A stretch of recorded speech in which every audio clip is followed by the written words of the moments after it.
Yeah, every once in a while I just change to different. Trying to figure out where my best internet is. It looks good there. We are live. 4 people already. We can start telling lies right away. You, you're going to have to tell some more lies. Waiting I can make them pop. impatiently. Midnight Blue Outdoors. I seen someone was waiting. I haven't seen the comments yet. Steve S. We need more folks to show the positive. Let's see. I guess these are. Is Nicholas coming on? I don't know. He said he would. He said if there wasn't enough room, he would just sit back and post links and stuff. But we should have. I don't think Johnny's gonna. What time is it there? Where you're at? We're 7:30, I reckon. Oh, he might jump on later. I reckon. I think sometimes Johnny likes to sit back and make comments, fun of us. Yeah. So, so who do we have on the? We got 2 people on the night. Steve S. and Midnight Blue Outdoors. Oh, there's the comments. They're starting to pop in. To the layout. Eli. You bet. Oh, good. She sent all those out. It took a little while. I'm gonna have to go to my YouTube. You know, my wife, when I went live on my other channel, I got those, those water bottles, and I said I was going to give them away, and I was going to give one away to the like 4th person who said yes in the comments. Well, I had a bunch of people say yes. So I gave like 6 away. I tried it. I still owe you one. So I gave like 6 of them away. And there's no big deal, you know. I think I pay like $15 a piece for them. So it's not a big deal. But shipping, my wife told me how much it costs to ship them to all these places. And it's kind of expensive. So I might not be able to do that anymore. There we go. Look at that. He's keeping an eye on Swisher. you. Daniel Swisher is a good buddy. He hunts with me a lot. And then, of course, Dad. I see Dad's on here.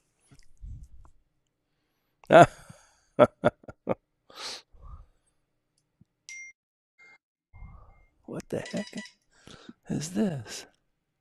What is it? Oh, I had something else new on my screen. Don't need it. So, Chris. Nicholas is watching live while he gets his dog squared away. Chris, yes. Tell us some bear hunting drama stories in Arizona. First place, did you catch a bear?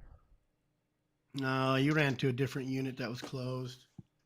Oh, that's a good excuse. That's a good excuse. Well, I'm gonna stick to it. Okay, well, I even got it on video. You got him running across the line into the. I got my dog. The collar wasn't on the bear this time. How about how's your baits doing? I was running off my bait barrels.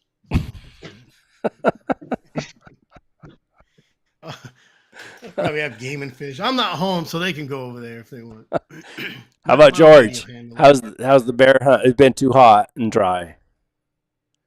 Hey, so this week it's hot and dry. Last week was pretty nice, and I got outrun probably 50% of the time. I mean, bad too. A lot of times I packed on a couple times. Like I'd watch it cross the road and throw Scruffy and them on it, and still couldn't catch them. Scruffy couldn't stop it. Even Scruffy. Poor little guy. So I mean, and we had some long chases for this time of year, especially. Do you think the lack of moisture adds to that? I'm sure that plays a part in it, just because I noticed that right now my front dogs, they'll be keeping the track moving. If a dog gets 400 or 500 yards behind, he's back to trailing. I mean, it's terrible. So our excuse was always that there wasn't enough feed and the bears stayed skinny. and they could run all day like a greyhound. Of course, it's usually always dry here. Yeah, I don't. We got a lot of rain this weekend, but I think they're staying in those canyons too because the acorns aren't as big. They should be. So I think October would be a little better. Better for me. Is Oh, yeah. Oliver Anthony your kinfolk? Yeah, but You know who Oliver Anthony? but he doesn't sing as good as I do. If you can sing that Hey, good, he's you wouldn't only have about YouTube, man. an hour from me. Yeah. Is he? I guess he turned down an $8 million record deal because he wants to keep it real or something. He'll get to be about my age, and he'll look in the mirror and he'll say, "You dumbass." Should have took the deal. Well, you know, that song to me, that song, I don't know if everybody heard it. It's what is it called? Richmond of Richmond? Richmond, north of Richmond. Yeah. Yeah. So he's Yeah. you know, I think that song to me is better than the Jason Aldean song by far. Oh yeah. The message, the meaning, he sings it with conviction. You know what I mean? So I think he could probably get a lot of donations or super chats or whatever he needed to do in his life to make just as much money. That's, you know, I don't know if you guys know who Tom McDonald is. He's kind of a white rapper guy, but that's how he makes his money. Doesn't go to the living. Home and drown my troubles away. It's a damn shame what the world's gotten to for people like me, people like you. Wish I could just wake up and it not be true, but it is. Oh, it is living in the new world with an whole soul. These rich men north of Richmond, Lord knows they all just wanna have total control. Wanna know what you think, wanna know what you do, and they don't think you know, but I know that you. There you go. I know every word of that song because my 9-year-olds listened to it about 253 times this weekend. Oh, Easton, we see you. we had a sneaker back there. Mhm. Hey. Let's kick your dad out. We get more rating and view on here. So. Oh, there you go. You're welcome. So, go ahead, Chris. Tell us a bear hunting story. So I talk a lot of crap. Without any excuses. Well, my story is the bear.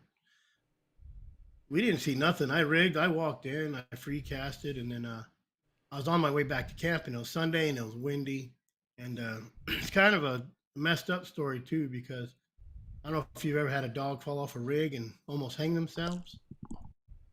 So I'm going down this nasty road. I'm like, I'm just gonna hit this road, drop down this road, go back to camp, and dirty rigs, you know. And I even got him rigging. I had my camera on top of the truck just in case. And as soon as he opens up, crows fly off of this canyon over about 50, 60 yards up the hill. So I said, well, I'm gonna go walk and see what that is. And there was a dead elk, little dead elk up there, been eaten.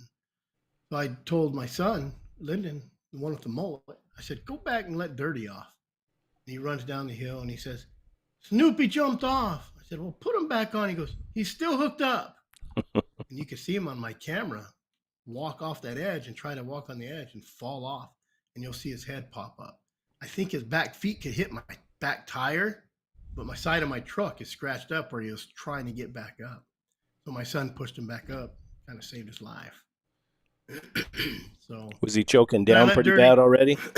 I no, it was like he just fell off. Like if you watch the camera and the time is only under 30 seconds, you know, he just fell off and then my boy ran up. He came yelling at me. But I think he could put his back feet on my tire. Kind of could hold himself up. And he couldn't you could see him trying to jump back up a couple times. So I was kind of lucky. And then I let Dirty down and I was hoping he'd go straight up this mountain, and of course he did. He went right to the closed unit, and I said, I'm not going to let no other dogs down. I'm going to see what he does. Maybe he'll turn it.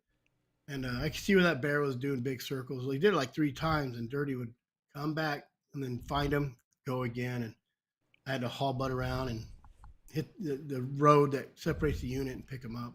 As soon as I hit it, too, I crossed, and Yucky's going off, all my dogs going off, and I pick him up.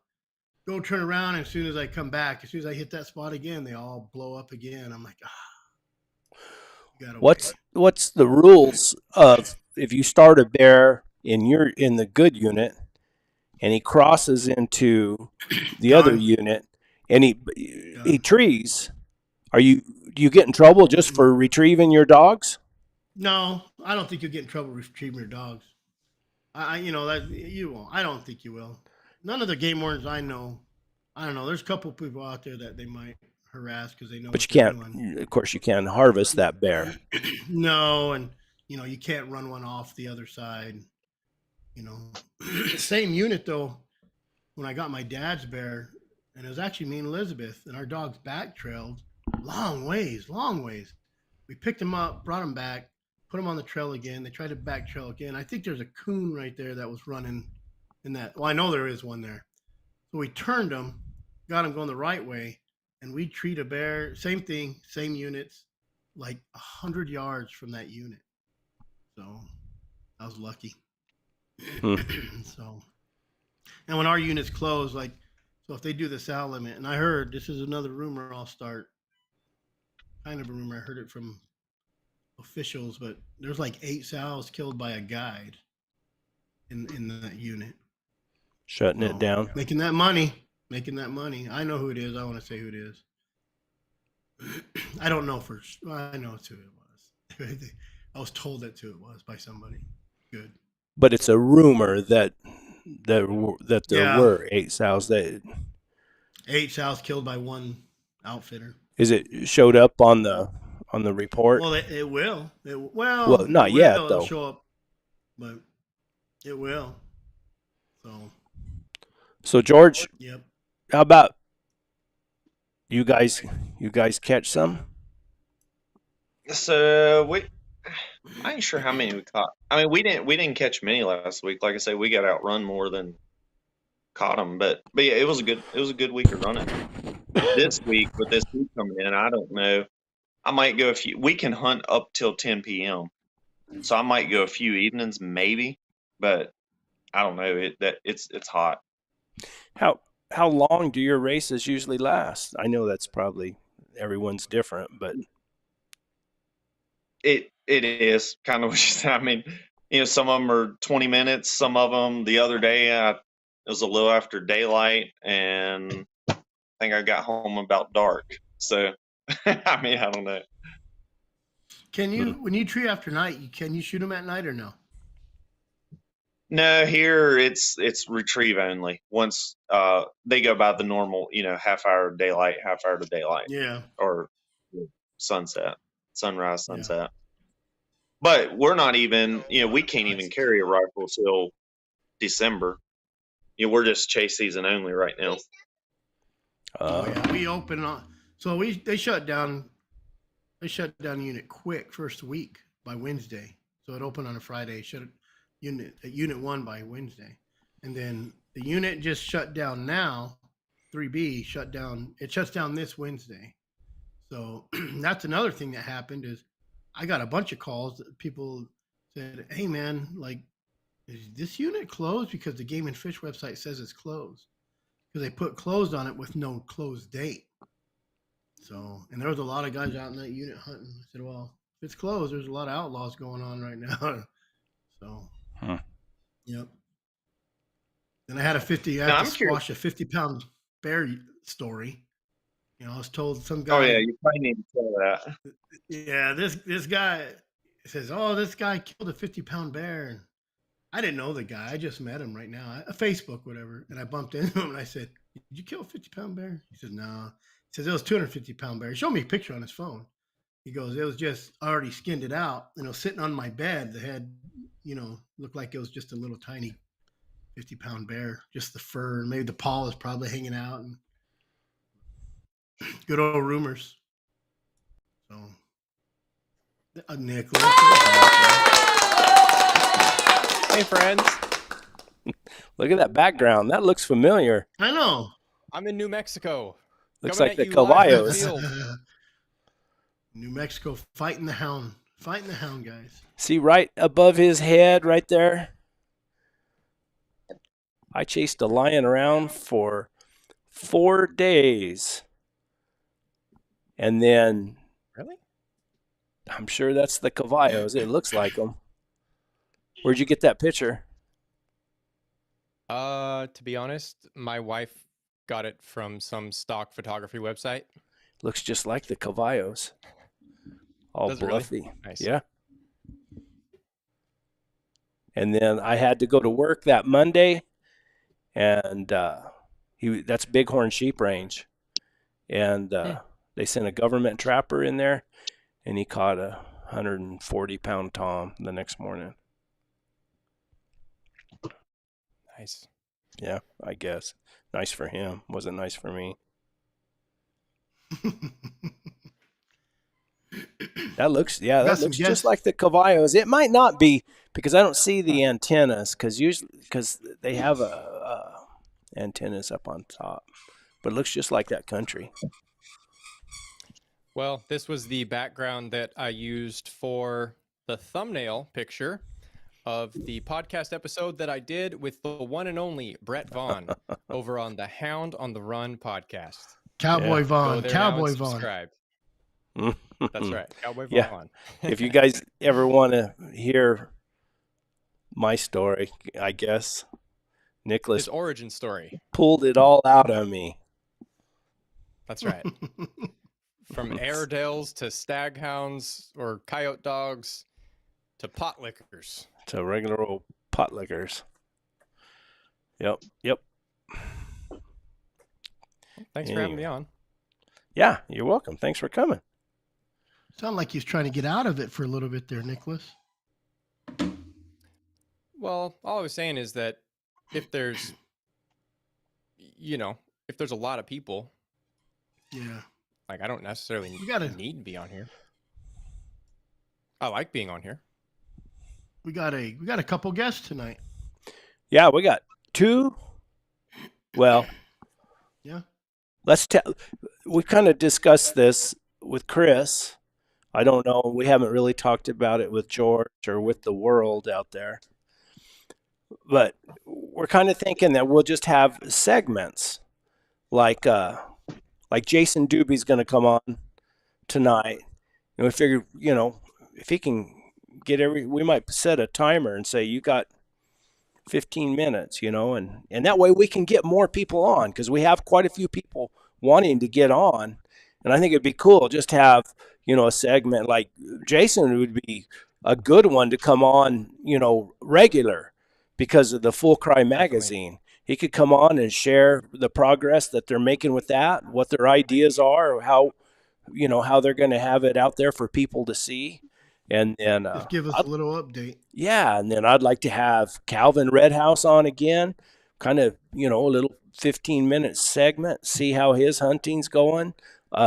Cody King, got some really good stuff coming in from Cody King. He went to Africa hunting leopards, and he's got a bunch of video and stuff he's sending me. And I'd like to get him on, just kind of talk about that trip, and then later on, get him on, talk about his bobcat hunting and the new kennel he's building. He's building a state-of-the-art kennel for his hounds. And then Chris has what's his name? Alvin Van Hale. Van Hale hunts Alvin and the Chipmunks. You were close. He was close. Van Hale's coming on, and he hunts he guides on the Apache reservation. Oh, there you go. So he he's going to be on tonight. So is Jason's going to be on tonight. And then you got that picture, regulars. That video of the bear I sent you guys. That's Van Hale.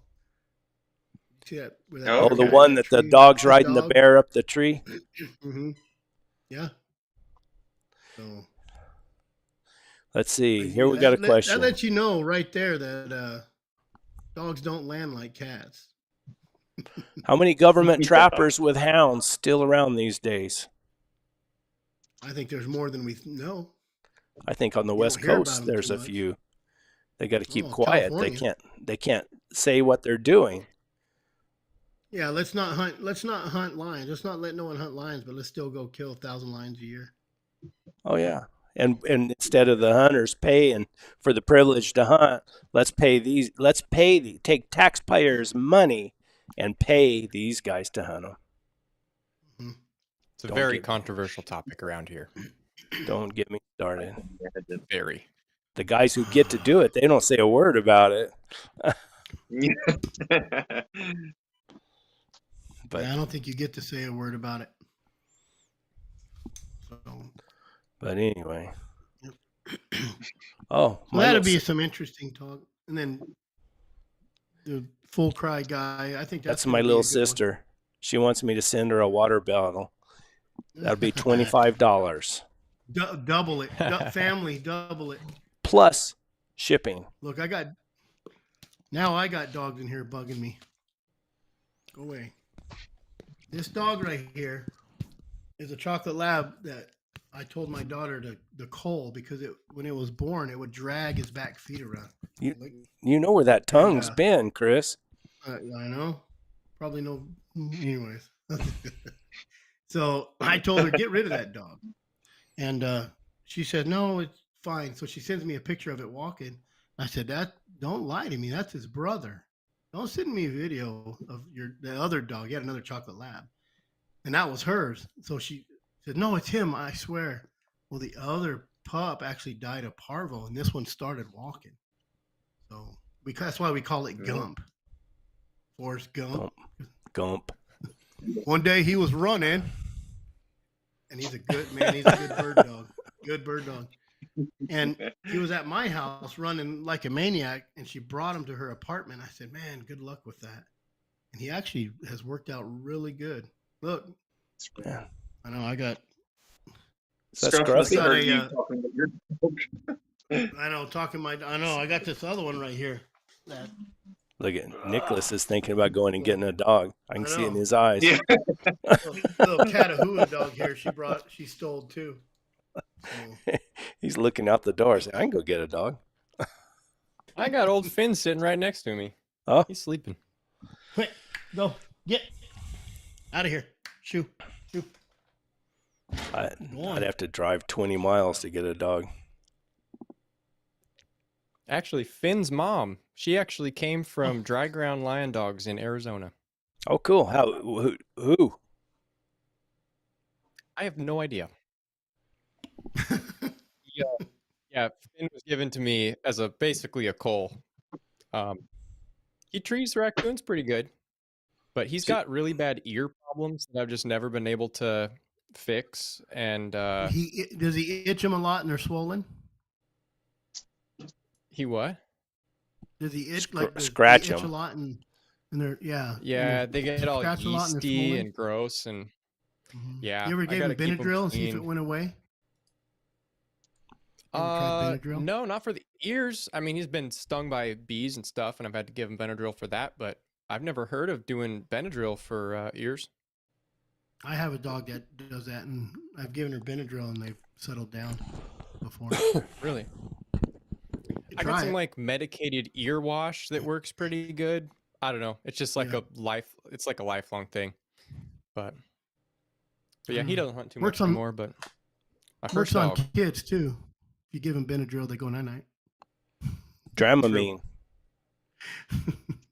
NyQuil. That's how you put your kids to bed, ain't it? Tequila. A little hit of ether. Tequila. Oh. When will you start hunting, Nicholas? When will you be driving through Our the woods? pursuit season starts September 1st. Wow, so just right around the corner. 9 days.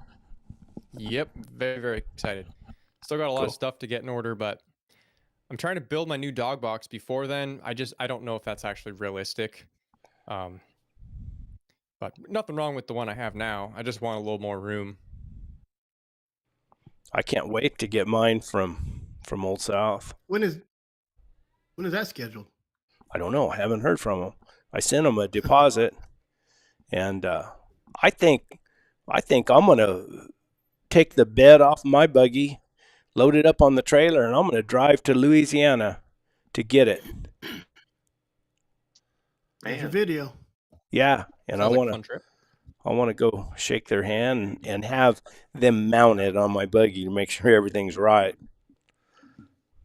But Yeah. anyway, and I Stop got by it, Texas. and I got my new Packer saddle coming for my mule. So I'm kind of excited. But first, Everybody's getting I gotta get my ticker taken care of. And when I do, how is all that going? My wife was asking me.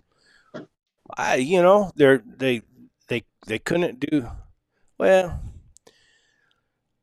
I had all the tests taken and everything, and they they put isotopes in my blood, and then I got on a treadmill, and then I ran on that treadmill. I felt like David Goggins, man. They just kept saying raise it, and I was just man, I was going. I felt perfect, and then it was like 3 or 4 days later, a week later, they went in my throat, and to go back to look at the back side of my heart because I have a bad valve or a prolapse valve. So finally, I got to go back to have the results to have a meeting with the doctor, and the doctor said, well, the valve is okay, but your stress test came back abnormal. And I said, what the hell does that mean? And he said, well, you could have some kind of blockage in there. He said, but there's a 20% chance that it was wrong. So now, a week from today, I got to go in, and they're either gonna go in my arm or in my groin, and they send a camera up in my heart and look around. That's the way it goes. But when I come back and I can start hunting again, that's when I'm gonna smoke this. There you go. Nice. What is that? What is that? Is that an El Fuente? It's a Romeo Juliette. How do you say that? Snoop Dogg Deluxe. Man, I can't wait. It's a You better good put one that too. in some. Put it in a. You have it in a humidor? No, I got it in a little Put it in- bag with a Oh yeah. with a deal on it. I even got one of these Yeah. little Keeps it fancy. in his armpit. I even got one of these little fancy meth torches. Yeah, that's what I use, and my cutter. But I use my cutter to threaten my kids, picking their nose, cut their fingers off. I got a cutter too. Yeah. So Okay, I I'm like looking it. at the chat, and the Fuentes are George good. Lambert. Good cigar. That's this his one dad. cost looking me. at the He's chat, This was an George expensive one. Lambert's asking me questions. Well, that other guy Oh, said he's that's coming to Mr. Starbucks this weekend. Mr. George Lambert. Oh, that's your dad, huh? That's my dad. He's out there. He's out there Oh. somewhere. I think he's in California Oregon? right now. Oh, no way. I ain't sure where all he's I don't done went know. or been or. I think I'm like 3 or 4 hours from Grants Pass. Honestly, I don't really know where Christmas Valley is. I probably should know, but I don't. Oh yeah, Timothy, I really appreciate the offer. I'll be honest, that's just not going to happen. I got way too much going on, and that's too far to drive. Sissy. What's an Make it and happen. and what is an angiogram? Is that like a mammogram? When you get older, I think you can get those. If I get any fatter, it's sure a possibility. I'm gonna send. It's 6:00, New Mexico time, ain't it? 6 o'clock. Are you gonna send him a link? Yeah, I'm gonna send him that link right now. Cool. Oh crap! What am I doing? Already messed it up because I'm stupid. Forward.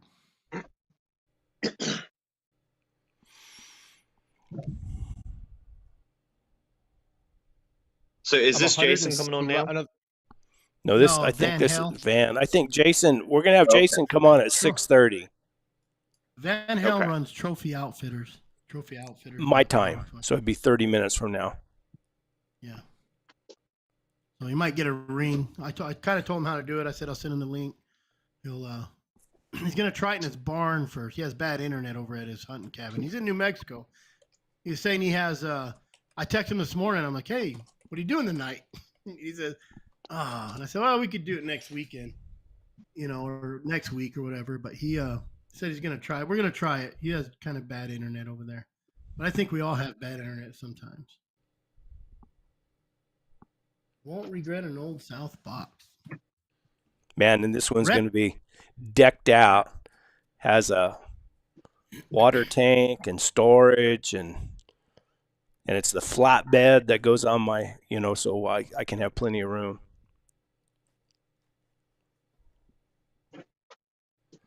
Look at that. What you got going on, Nicholas? You don't get the bobcat hunt right now, do you? You guys Not are until closed? September 1st. Yeah. It's too hot. There's fire. I mean, a lot of places are closed because of fire danger anyway. So, and it's hot. Are you and not dry getting and none of that rain? Did you not get none of that rain out hasn't of rained in California or that coast? No, I wish. I was hoping we would, and we still might, I think. But Mhm. to be honest, I don't really pay attention to weather forecasts. I just wake up and look outside. Stick your And then leg I'm out the pleasantly window. surprised. Yeah, I just pretty much plan on it always raining, especially during hunting season. And then, hey, if it's not I'll raining, send you. it's a bonus. I'll send you a quart. I'll send you a pint of bear grease. Is it a quart or a pint? What does that do? Oh, that's right. You can read the weather from it, right? Yes, you can. That's cool. Dad was telling me wherever he is out there, he said they've got enough rain in the last, I think he said 2 days. It's more than what they get in a typical year or something, he said. Yeah. There you go, We're going to Chris. talk about that. We're going to talk about that tonight. We're going to see if Van Hell, he hunts over New Mexico a lot. We're going to see if he knows anything about it. They're good old animal activists. I don't know what group it is. They're coming after those hound guys in New Mexico. These people don't realize that the hunters are what pay for all of this. So it's ridiculous. I went to a meeting here in Las Cruces with Mike Root and Sid Savage here. I don't know, it's been about a month and a half ago or so. And there was some flakes in there. That's what I would call them. Mm-hmm. They ask, we ask about different things, that pertains to the bears or the lions and the hunting and everything. And then these guys go off into this tangent that's just unbelievable.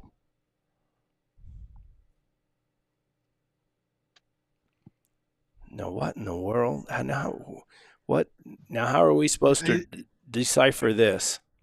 Is he talking about the weather? I guess. I don't know. Because it was cloudy today all day. We need an explanation. Yeah. Come on, AMC Wagoneer. You can't throw something like that out there and leave it. But anyways, and then I think the problem with houndsmen, and I just seen this on one of the Facebook groups where the guy basically came out and said, it don't matter if you email Game and Fish anyways, they already made up their mind. Sometimes that is true. It's true sometimes. I mean, I think our Game and Fish is pro hounds. It's the commission that you have to worry about. There's another rumor, a hound rumor, that some of those commissioners are on board with what's going on. I don't even know I tried to look it up today a little bit to see what they're actually trying. You know, don't you, Nicholas? What they're actually trying to go after? Did you read any on that? Oh, in Nevada, New Mexico. I mean, New Mexico. New Mexico. Earth to Nicholas. Yep, I talked about it on the podcast. Basically, there's a rule proposal, and they got like 200 comments, and out of those 200 comments, 190 of them were from anti-hunters. So, I saw a lot of people Yeah. posting about it on Instagram and stuff, and that we all need to email in. So, Howl for Wildlife, they put it on their website, so you can go on there and you basically just enter in your name and your email address, and it fires off an email. I don't know if you guys know about Howl for Wildlife, but I'm a really big fan of them. I'm not like affiliated with them or anything, but they make this awesome tool to where you can like show support in of these legislative issues like very effortlessly. You don't have to track down the contacts. You don't even have to write the email. You just literally enter your name and your email address and they just fire it off for you. So Yeah. and they have a lot of If, success stories about that helping. So I think it's something we all got to do. if I, they I sent if you mine. sign up to them, I think they send you an email. Like it'll send you an email on Yep, everything going on everywhere, and so all you got to do is hit exactly. respond or whatever it says on there. And I've donated to those guys. Yeah, and they're even at first it seemed like they were just they'd have like one email kind of boilerplate that they would send out for everybody. Now they're at the point where they'll like generate like thousands of different variations of these emails so that everyone is they when they're getting received by these people, it looks like totally unique content. It's not like just all, the same copy and paste kind of thing, which I don't know how they're doing that. That seems like an insane amount of work to actually rewrite all those emails like that. But yeah, it's pretty cool what they're They, doing. I think they work off donation too. So all you Mhm. guys that don't want to know how to use an email or sit around and lazy can't type something, there you go. They do I it for typed a you. big old story out for them myself and sent it.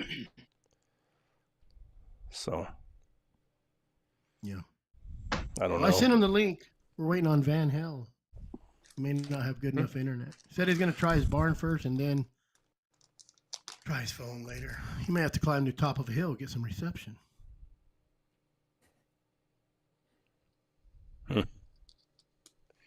Tell him don't stand us up. Yeah, don't stand us up. Oh, hang on. Okay. Oh, he said you tell me when. That's Now. Now, Van. what are you talking about? Nothing is wrong with the rule proposal though. Not really changing much at all. I don't know what people are raising Cain about. I guess the antis are just it took off. Are just using the opportunity to cry about stuff. That's what. Yeah. When I read the rule, it didn't really change anything. What are they trying to do? What's the big deal then? Why is everybody I don't know, except that maybe they've received a bunch of emails from the antis, and there's supposed to be a bunch of them show up to that meeting whenever it is, and I don't know. It might be in Albuquerque or Santa Fe or something. I went to one in Albuquerque here several years ago, and there was a bunch of antis there then. They get up and talk, and they talk about the endangered mountain lion. It's a endangered well, species. We don't ever see them, so they're well endangered.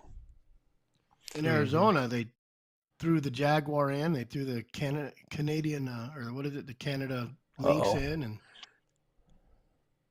Okay, guys. Yeah, that was weird. Like you don't even have those down there, right? nope. No, not in Arizona. Like technically maybe one has wandered down there like in the last couple Yeah. 100 years, but it's just I seen Jason Miller outdoors. If you go on YouTube, he got There you video. go. There's Van Hell. His internet is How working. you guys? We're Even doing. out I here in sent- the sticks. Yep. Van, they all said, "Who is he?" I said, "He's the guy I sent you that video of with the flying dog." Yeah. Such a good video. That's the one with Yeah, the that's- riding the bear Yeah. up the tree. Yeah, he's a old baller. He grabbed a hold of him and went for a ride to the top. That's pretty cool. Well, introduce yourself. Tell us who you are. What do you do? Well, I'm Van Hell. I've been outfitting for 41 years now. So I started Wow. when I'm 20. I'm 61, and we have a big hunting lodge in New Mexico, and then of course we do all the hound hunting over there on the White Mountain Apache Reservation. We're lucky enough to be over there to do that. So I think last year I spent 10 months chasing hounds. That's So good. yeah, we love it. Where's your lodge here in New Mexico? We're over here by Daddle. So I built my lodge here about 20 years ago on the hub of Unit 13, 15, 16, and 17. So we could just access all those units right here from the lodge without having to set up a camp necessarily. We do some pack-in stuff also, but it's pretty nice to have the lodge here. Out there close to didn't Keith Riley have a place out there too? And He was down the road closer to Reserve. Yeah, we're just 5 miles outside of Daddle on Highway 12. what's the other guy, the bear hunter? Him and his brother and his daughters. Big old guy. Yeah, Keith, I know him well. I used to guide elk with him up in Chama when we were both in our early 20s. And I'm sure you probably ran into Ross Johnson when he was still alive down in Magdalena. Yeah, he was in this country for sure. I met Ross back in probably about had to be about 82 or 83. He was That's on. probably about right. I started in 1981, and I remember meeting Ross at some kind of elk banquet or something. Like you said, maybe in the early 80s there sometime. He was living on the place that I ended up buying there on North Percha, outside between Hillsboro and Kingston. Okay. And that was the first time I'd been up there. Yeah. But so you're farther down south, down south end of the Gila, or what? Well, yeah, now I'm clear down here by Las Cruces, but I owned that place up in the Black Range there for about 10 years, and I lived there for right at 3 years. But Right. oh, cool. How'd you get started in guiding there, Van? Well, it's crazy. When I was in high school, I used to run a trap line after football and all that, and it was late 70s. And, these people, we live in Springville, and these people come up from Phoenix, and they couldn't find anything. They'd say, well, go hunt that Hell kid up. He's out there every day. He probably knows where it's at. And that's just kind of how it started, just totally by accident, right place, right time. That's when, the early 80s, when things were really starting to go for the Gila and the White Mountains of Arizona for elk, and just kind of how I got into it. Is Arizona or New Mexico you started? We did both. We're fortunate enough, Springville, of course, we're only 14 miles from the state line. So It was easy for us to do both states. I basically built my reputation right there in Unit 15, just across the state line, because it was easy to get tags and there were big bulls and it was fun, Did you start out in Arizona though? You grew up in Arizona? I was born and raised in Springville. Been there my whole life. Oh. Always thought I'd find a better place to move to, but just never did. Yeah. Yeah. Good country. Good country over there. Yeah, it's beautiful there, and we love it.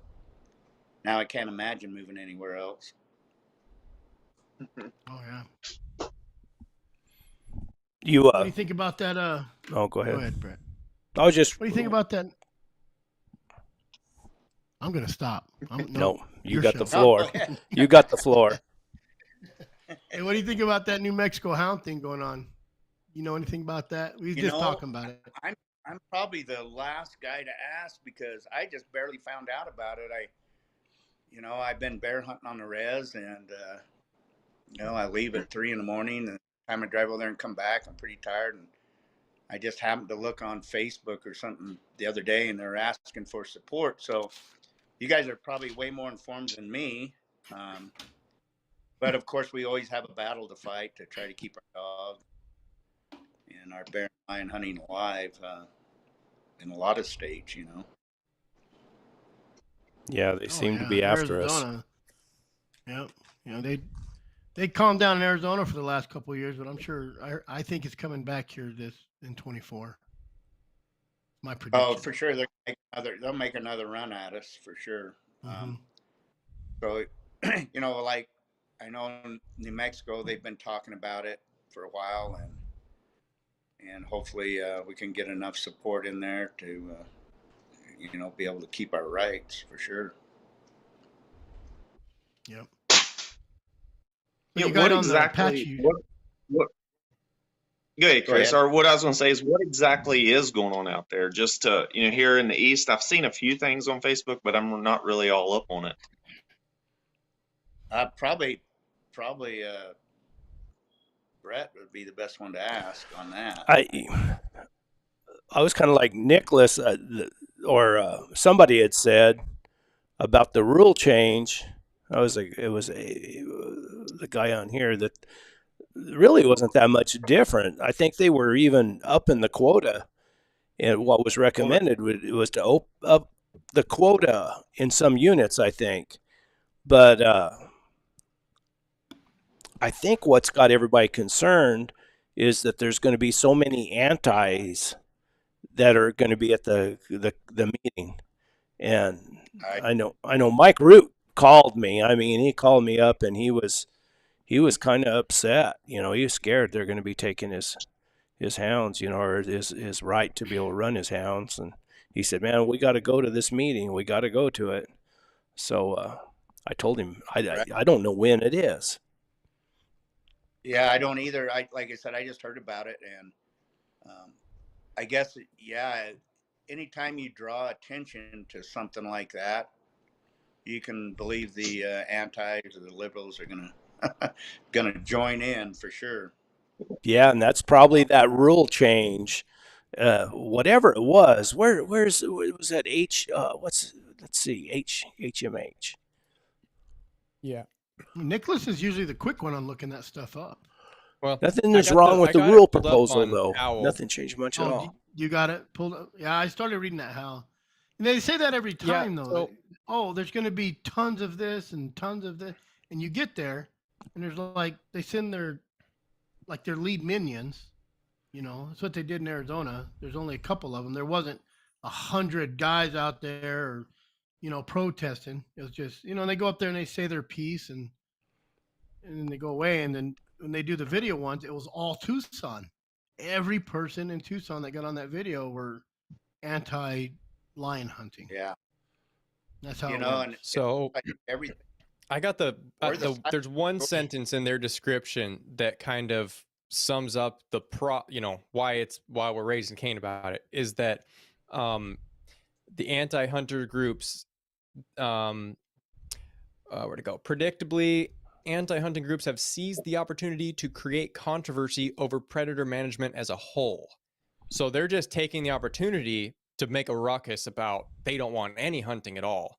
And that goes on. Many anticipate that the anti-hunting groups are geared up to make an attack in the 2025 New Mexico legislature on the practice of hunting with hounds. So it's kind of like they're kind of like pre-gaming to bring forth a bigger proposal to attack hound hunting as a whole. So I see what you're saying, HMH, that they're not really changing anything. I didn't really realize that, to be honest. Man, preparing all the news stuff that I do on the podcast, it takes a lot of time to research, and some of the stuff kind of honestly goes over my head. So I didn't fully realize that they're not changing that much, but it seems like the bigger problem was that you got 190 anti-hunters showing up and 10 hunters showing up. Exactly. So I think that's kind of what the core of the issue is. Yeah, hound men are always our worst enemy because we're always busy and we don't show up at these functions, and I'm the world's worst about doing it, but we probably all really need to, and show our support and show up in some numbers. Yeah. If you have a 100 houndsmen show up to these meetings, it's going to say something. The last one I went to That'd be was right after in the fight. yeah, that's about it too. You know, last one I went to, we had quite a turnout. Like, and they had a couple. You know, they had a couple against us, but as far as I think there was more houndsmen there was anti-activists. But they always say that. They always say, "Oh, there's going to be 100 of them there, 100." But those are from people who don't work. Most of us houndsmen and hunters, we work.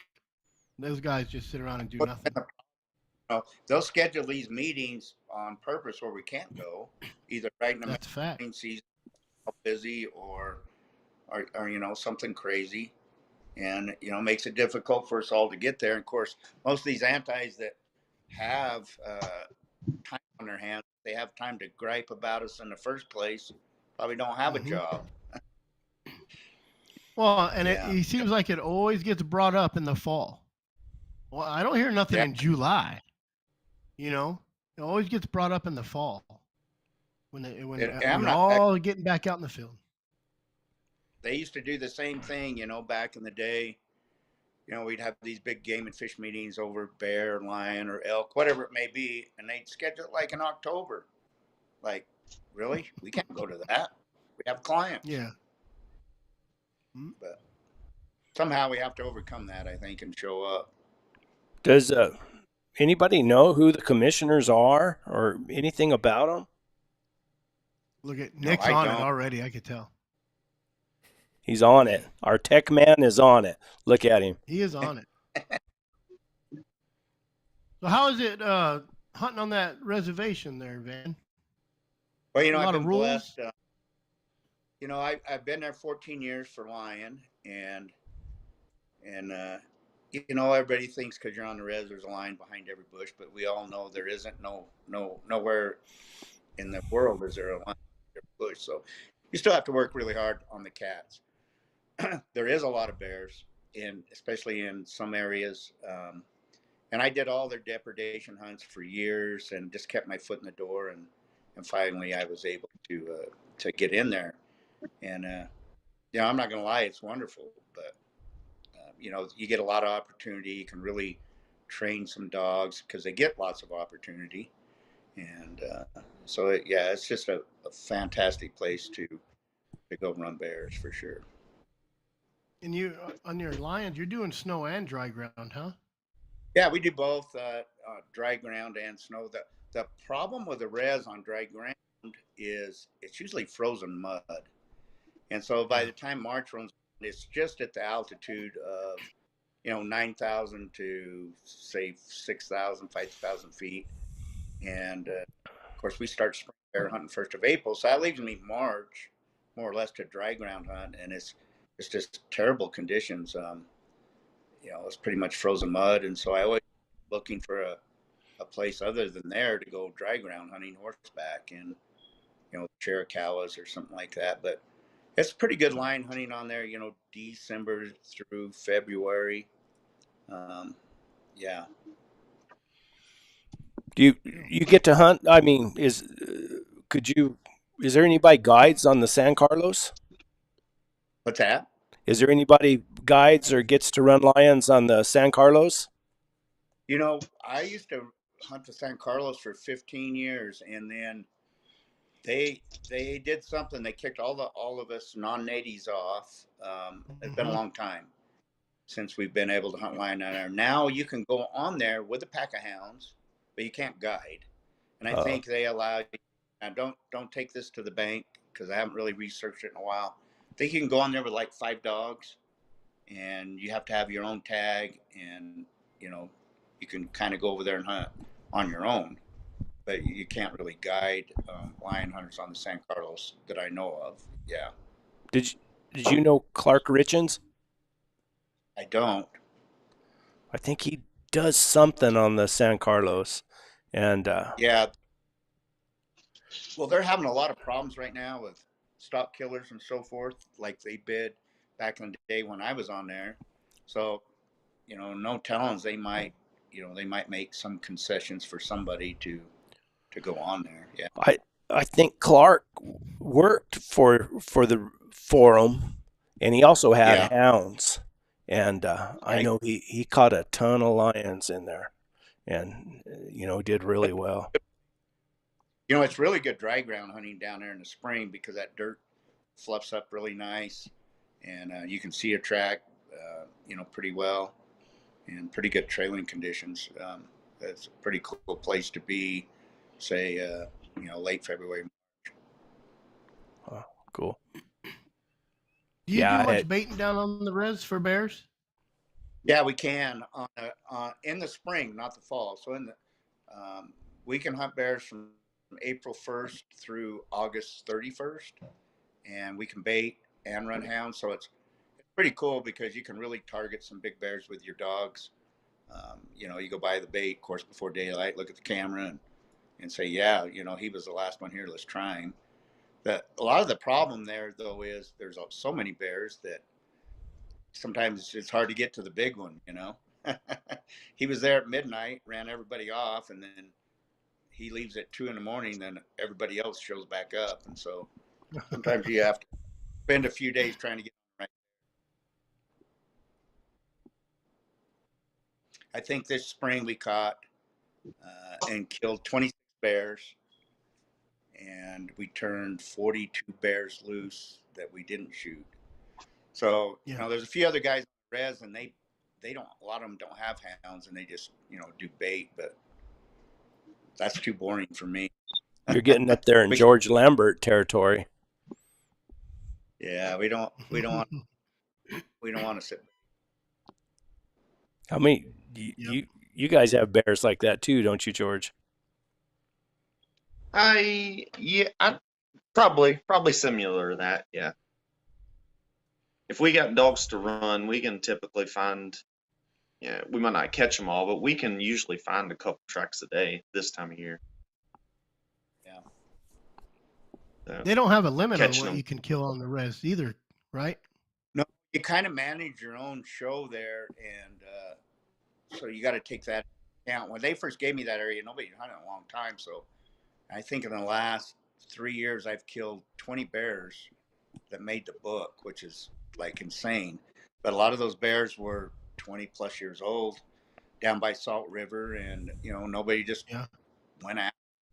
It's really tough on dogs down there because there's no trees, so you're Yeah, baying tough up. country.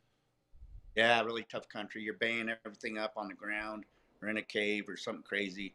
But there's some absolute monsters down there. So it's been fun for sure. And I think you just take into account how many big bears a year you think you can take without all of a sudden end up with no big bears. So Yeah. I think like that area I have 20, 25 bears a year is a really good number for us. Yeah. Well, you can be pretty What picky is a with big them too. bear over there? Yeah, I mean our bears, they're big. They're without being crazy about it, they're almost like a mini grizz. They just, I think, over the years since they've never been hunted, those bears are so big, and the area I have has so many different types of bear food. It's crazy. Just maybe there's everything from black walnuts to acorns to manzanita berries, wild grapes. I mean, you name it. So those bears are just big, and Man, we've killed several bears I know over 500 pounds. I mean, and for that, good.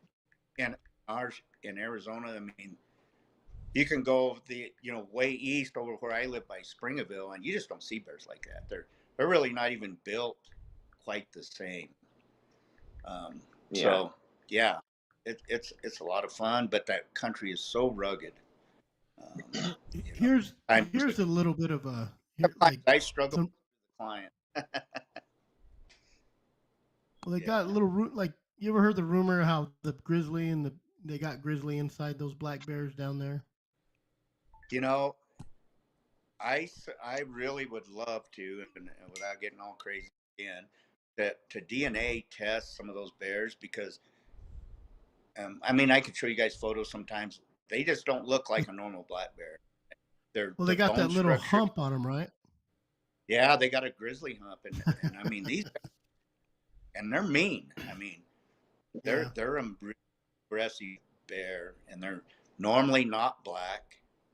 Um, so yeah, That's amazing. that could I game and everybody would probably tell you no. I heard a story Wikipedia about a guy says it's over possible. by Globe, over in Globe area, on the res There's our line tech where man. Salt River, I know, runs down, and it was, I think he's a biologist or somebody. It's just a story I heard, and he swore they were part grizzly. Swore like, That's what we call them at camp. So this is a no BS story. Not that guy. I weighed a hide and head last year that we packed out of that Salt River country was 101 pounds. Just of course that's the skull inside, the feet, all that. But I mean it they are big. They are really big bears. hmm. No, a If lot you of a look at little the bit. feet, you look at the feet on these bears, and I measure every foot. I'm really keeping good record since I've been there. Um, a lot of the hind foot will be between 9 to 12 inches, and that front foot, the biggest one I've measured was almost 7. So I just came from Alaska. My son runs a hunting lodge up there, and some of those grizzly bear tracks we're seeing were barely that big. It's crazy. Hmm. Big bears, Hmm. big bears down there. Yeah. But like anything Yeah. else, I think you can wear them out and maybe shoot too many of them. I don't know. Another controversy right now is like Unit 1 and 3B is they say they're baiting so much down on the res that those bears ain't coming back. But if there's so much room down there that they can hide out, you know, what do you think Well, about that? that's the problem. You've got, and I don't think a lot of people realize how good the bear food source is on that reservation compared to Unit 1 or 27. You go to Unit 1 right now, you might find some raspberries, maybe, and Yeah. and a few acorns and a few juniper berries, and that's They're it. really small. The Take you acorns are down to really where small. I have wild grapes. There's acorns on. There's manzanita beans. There's black walnuts, juniper berries. I mean, it's prickly pear. So I mean, there's just no reason for a bear to leave there. You know. Yeah. That's a Yeah, they fact. grow up Do there. those bears hibernate? No. Yeah, they do. They Okay. actually came out really late this year. I usually have a hunter there April 1st, and he ended up canceling out on me and coming back in 1st of June. And I'm so glad he did because I drove around there for till about April 10th without seeing any bear sign whatsoever. So they came out pretty late. Hmm. What I think they do you went see a in lot of like cubs this year? Have you yeah, seen a lot of cubs this year? a lot of cubs. Yeah. Good. Of course we get bait, so we get to observe a lot of bears. And by June, I almost just abandoned the bait as far as running hounds because there's just so many sows and cubs and little bears Oh, and everything on there that yeah. you know you're never going to get to the right bear. You're almost just better going off and rigging and trying to find a Yep. track and doing it that way. Yep. You also do a lot of elk hunting and stuff too. You're doing right now? You said you had some guys coming in for We antelope. start our private antelope hunt this coming weekend. We have about 100,000 acres of private land here that we hunt deer, elk, and antelope on here in New Mexico. So, yeah, our season over here is getting ready to roll. And then archery elk starts September 1st. And then, of course, we'll hunt elk all the way through the late hunt in Arizona in December, and basically start mountain lion right after that.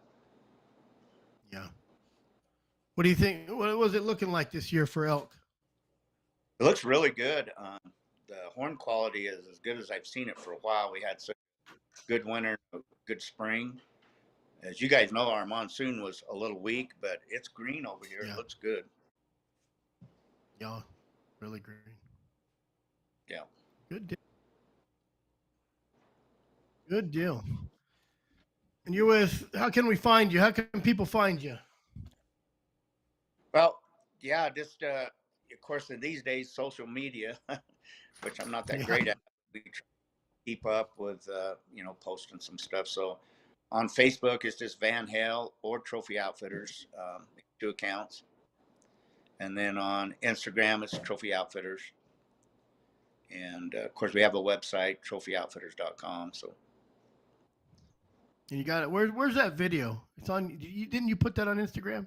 yeah, that's on Instagram and my Facebook Van Hale page. So it's a really Yeah. cool video. Usually when something like that happens, you don't have any way to film it, or nobody does. Yeah. And I had Well, some young man, and he filmed it all. He goes, "Hey, I got that all on film." I go, "You're kidding me." He goes, "No." I'm like, "Oh wow," because I wouldn't have filmed yeah, it. I seen the panic in you, Van. Yeah. Well, that I bear seen jumped the out, panic in you and when that bear. I thought that bear was gonna get him. we had just topped out. We're probably 75 yards from him.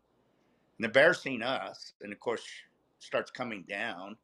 And, you just figure it's another jump and run, no big deal. And, Mm-hmm.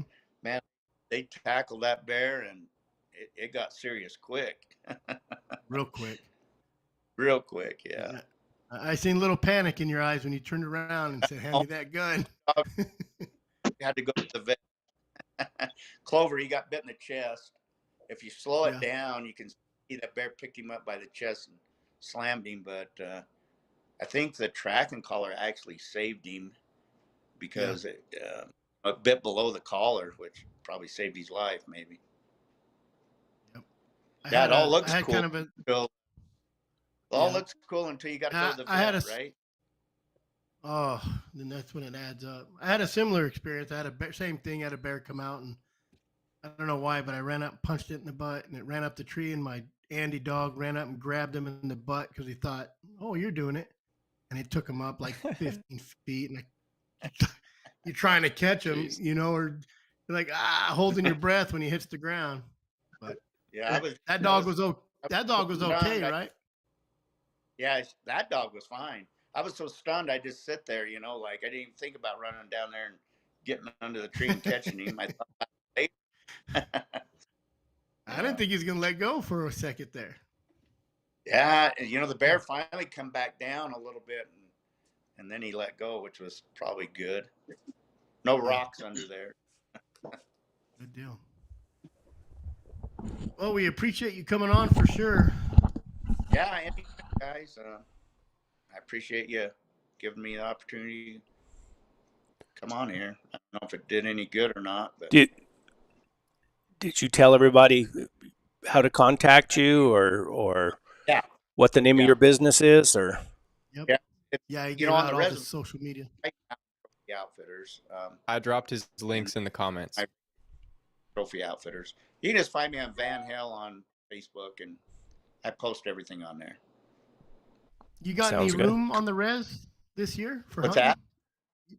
You got any room on the res still for hunting this year, or are you booked up? Oh, no, on the fall hunt, which we start, they let me back on there after their elk hunt, which is, I think, October 20th. And we'll run bears on there for about 30 days. Then they really start trying to den up. And then, of course, you end up in the den with the bears and end up at the vet a lot. So we try to run from, October 20th till about Thanksgiving. And then we'll start line hunting. So I could probably take another 3 or 4 guys on the fall hunt, actually. Yeah. Cool. There you go. Anybody watching wants to go line? Get a hold of him. Yeah. Oh, George, Yeah. he's salivating over here because he wants to go get those big bears. I know. That's amazing. Yeah. Cool. Yeah. Well, thanks for coming by. You bet, We guys. appreciate it. You guys have a great We'll have you on evening, again. and, Yeah, yeah, just let me know. I'll jump on here with you. sounds good. Thank you. Good deal. Thank you, Yes. Van. See ya. Good stuff. Yeah. That guy could tell you a lot of stories. I want to bet. go. We could have him on a full segment, and he could probably tell you stories the whole time. Yeah, I mean, that's hunting amazing. 10 months out of the year Hey. sounds like it. Let's go to Full Cry magazine now. I'm ready to bombard him with some questions.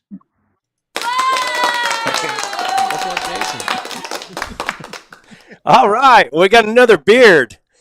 We, I know. Yeah, what's going on, Another guys? ginger. we got one that'll make Chris look inadequate. And I just had mine cut too. Just ZZ got it Top trimmed status.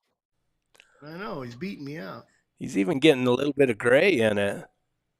Yeah, there's a little salt and pepper in there. After all this, buying a new magazine, he's gonna go gray quick. What? Yeah, his is gonna look like mine. Yeah, yeah, that's a true statement. I can tell you that. It's been pretty wild so far. Well, let us know who you are. Yeah, Well, tell us about Jason me, my Duby. alter ego. Yeah, yeah. My name's Jason Duby. Tonight I'm here with Full Cry magazine. Usually I work at W Hunting Supply during the day, so I'm the field rep over there and the customer relations director. And then my wife and I just recently bought Full Cry magazine, so now she's an editor and I'm the ideas guy. Tell us some ideas. What are you going to be doing? Oh, hold on. Sorry, but I'm going to move because I think my Wi-Fi just cut out. Let me get out of the hunting chariot. You want to see my hunting rig? Sure. This You thing's always want to sweet. see a You ready? hunting rig. Oh, Is that man. an Amigo? That's Or sexy. what is Yeah, that? that's a 96 Chevy Tracker. Oh, tracker. How many that's dogs right. can you fit in there? 6. Wow. Six Pretty good. 6 in the summer, 9 in the winter. Right. Yeah, and you get real good at trash breaking. Like you get really hard on them driving that. You don't put up with a whole lot anymore. First night out, we caught a skunk in it. That was pretty epic. Oh, still smells like skunk. Yeah, yeah, you can't like wash that stuff out. You know the whole W story between you and Buddy's kind of an interesting story too. I think I heard you guys tell it on a podcast. So Yeah, starting off as competitors, and then when my wife and I decided to sell the business, like I was shocked. It was a huge, I don't know, it was gratifying. Like it was one of those things that I felt like Buddy actually respected what we were doing and what I brought to the table. So it's been a pretty cool thing, and it's been almost 7 years now. So isn't there a story about a bounced check? oh yeah, there was just one. Yeah, we don't forget that one. I framed it somewhere, I think. I told him I'm going to hold That's a on good to story. it forever. Yeah. He made good on it, though, like real quick, so we were all good. Well, tell us about Full Cry. Well, What made you decide to buy that or get into that? What? Dude, it's one of those things that it just literally every door opened up kind of deal. It was not good timing for us by any means. My wife and I, we just had our first daughter, fourth child. So, like, we're looking at that coming down the pipe, and then here comes this opportunity to buy Full Cry. And timing was just bad. Like, I wanted to find a reason not to do it, kind of. And my wife was like, no, let's do it. And I'm glad we did now. But yeah, it was not something a sane person would probably do. But here we are. Now we're like in the magazine business. What? I mean, are you going to keep it as a print magazine, or are you going to? Is it going to be monthly, or how are you going to do that? Yeah, it's going to be bi-monthly, just because we're the ones running it. Like, this is grassroots again, so we can't keep up on every month. Like, we would disappoint. So right now we're looking at 6 issues a year in color, which is going to be a big deal if anybody's watched Full Cry over the last like 80 years. So we'll have full color photos, we're trying to keep. I mean, the goal is to run a print publication as long as the market will support it. I don't ever want to see it go away. That's what prompted us to look at it. In fact, a good buddy of mine, Ben Sheets, he messaged me and told me it was up for sale, or it was closing, is what he said. And I ran it by Buddy, and he wasn't interested in it. So my wife says, "Why don't we do this?" And then her wheels started spinning, and it was kind of crazy because like we all knew it was a big deal. Christ, like legendary in the hound sport. Mm-hmm. But we looked at it as a business to start with. It's something we're passionate about. We've been involved in hounds for a long time. So we thought, this is something that we could do with my wife homeschooling, and we're trying to live that lifestyle. So we had to come up with something to make some money. And we thought, at least we would enjoy doing this. And with all the connections that I already have through work and hounds over the years, it's like, really, if somebody is going to do it, we're those people, and we've had some really good outreach from friends and supporters, and all of a sudden it shifted from like, okay, we're going to make this work as a business to we have an obligation to keep this thing going, because we're getting letters from people, getting letters thanking us for, saving the magazine, and, stories of, kids learning to read with full cry. Like, I thought it was a joke at first, but apparently that was a real thing. Like, there's a whole generation that learned to read in that magazine. So all of a sudden now it's shifted, and it feels like here lately, like there's been a real kind of movement behind it. It's like cult culture, which is awesome because everybody's been super supportive, and there's a lot of good content coming in. I know my wife's like literally pulling her hair out because she says, I don't know if we can fit all of it in the first issue, just because there's so much good stuff coming in. Are you gonna? One of the complaints I'd heard, and I haven't had a subscription to Full Cry since the '80s, since '81, '82, something like that. But I'd heard that it had gone to mostly cur dogs and squirrel dogs. Is that true? Yeah, for quite a while. But in all fairness, like I'll give them this, that's the content that was being provided. So, I think Terry and those guys were doing everything that they could. Where, sometimes you need a fresh breath of air. Mm-hmm. And with me having some of the connections in the big game world and varmint dogs and coon dogs, I mean, our goal is that this goes back to everything being represented as far as tree dogs. So you'll still have your feist and your cur dogs, but you're going to have big game dogs, competition coon hounds, bobcat dogs, varmint dogs, lion dogs. The point is we want to use it as a platform that we control. Like my wife is literally pulling the plug on articles because they're just not what we want out there. If it was a social media post, we would be, chastising them over it. So it's this weird transition where we feel that it's really an opportunity to put us in front of not just hunters but the fringe that are going to support us in the ballot boxes and when it comes to funding. Mm-hmm. So if we can use this and the people that are rallied behind it, now this is turning into a bigger mission. This is like a legacy now more than it was when we first talked about it. But yeah. There's still going to be dogs because those are the people that kept the magazine alive, literally. But we're going to see a lot of changes as far as the hound content involved too. So do you have quite a few, I guess, content providers lined up for big game and all that? I mean, are they? There's quite a few. Is there? Yeah, and even internationally, we've got some guys from up in Canada. We're working on getting some I'll say big cat stuff, not from North America, treehound stuff. So yeah, and we're always going to be looking for more. I mean, that's the thing. It's like Full Cry it's always been about the people. They've produced the content. Terry and the Walker family before, they all put it all together. but it was all reader submissions and club updates, and it was kind of that hub that kept everybody in contact before the internet. Mm-hmm. And unfortunately, technology passed it by.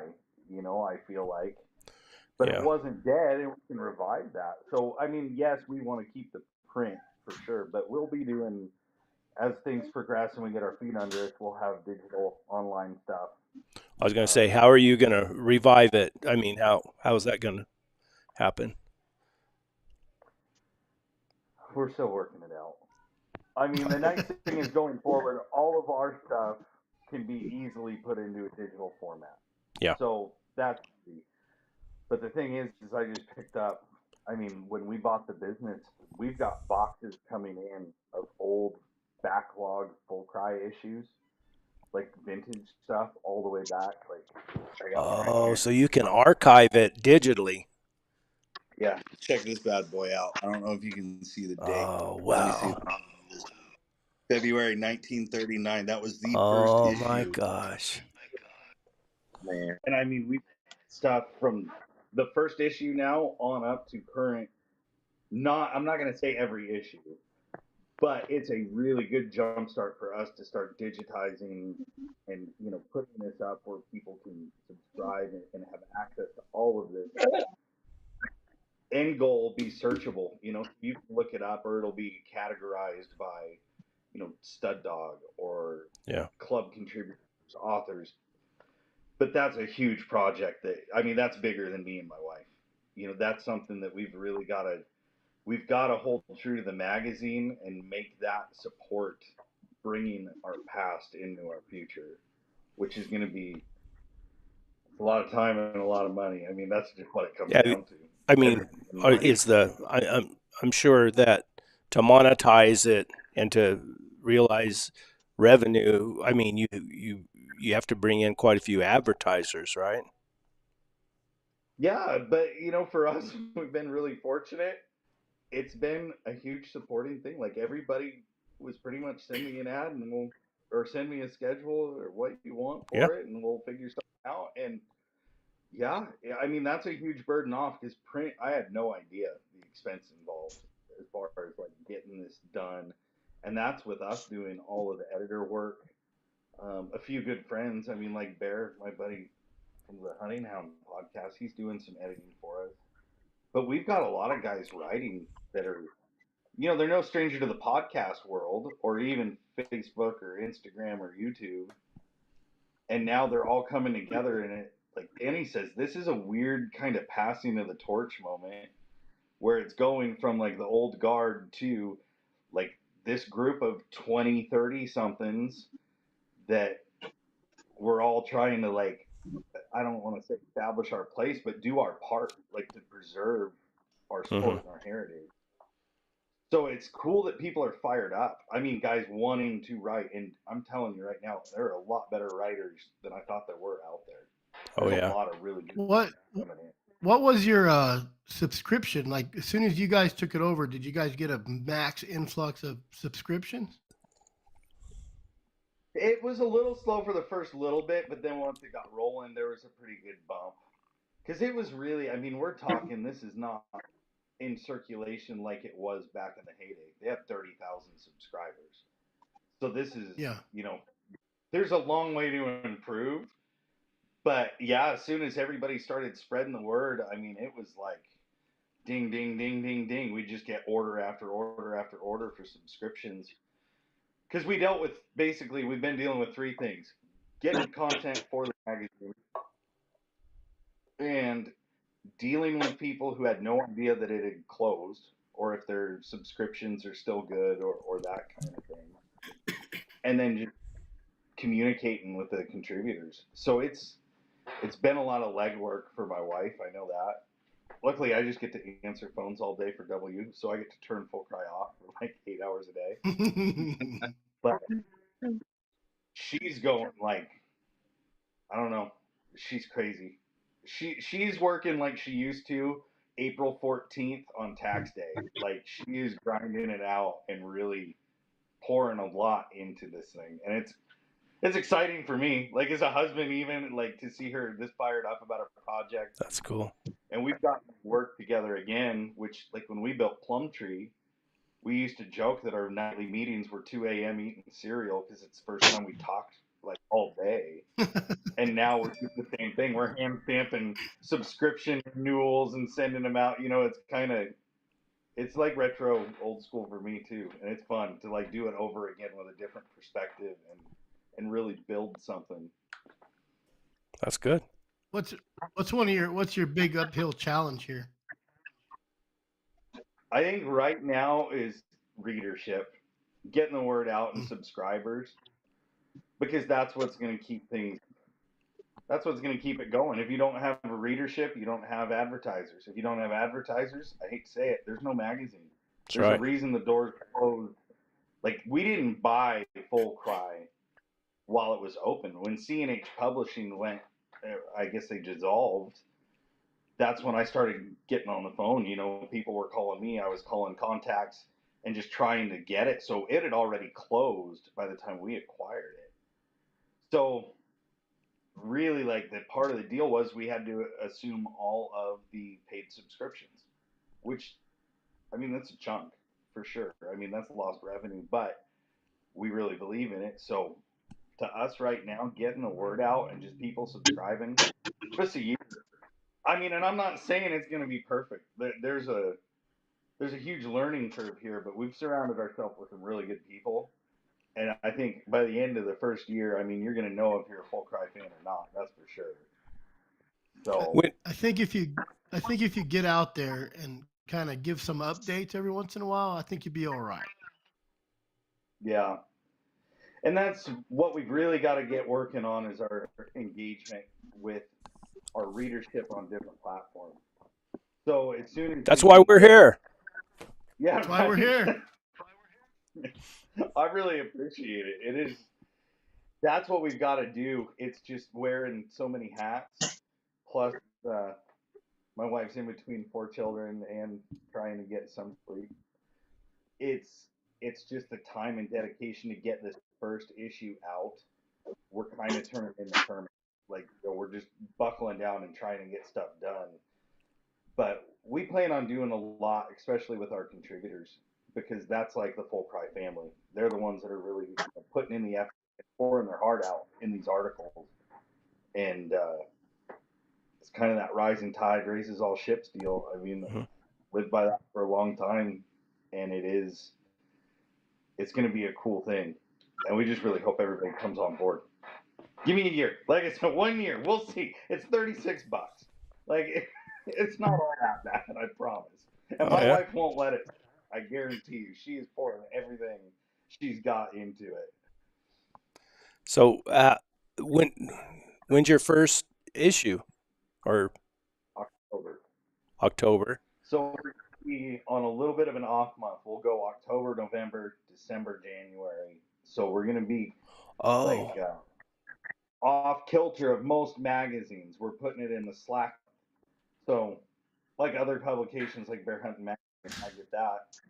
But I'm gonna get Full Cry on the off months. So we're trying to do it to just kind of promote all the magazine industry, like the outdoor magazine print industry is a big deal. I think it's coming back to a degree, and if we can kind of do this in the off months and all of us work together, like Southern Hound Hunting Magazine, we're going to be working with them.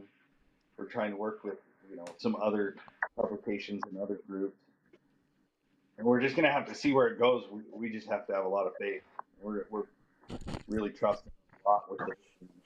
how Got a much lot for of the support. little advertisement in the back of the magazine? The little advertisements. Yeah, You puppies get, for why you got sale. to live? We're doing stud ads. Like I'll say the stud ad special's $50 for a quarter page, and we're just doing that as an inaugural kind of special because I feel like if you open a Full Cry, you should have a bunch of stud ads. Like everybody wants to look at pretty stud dogs, right?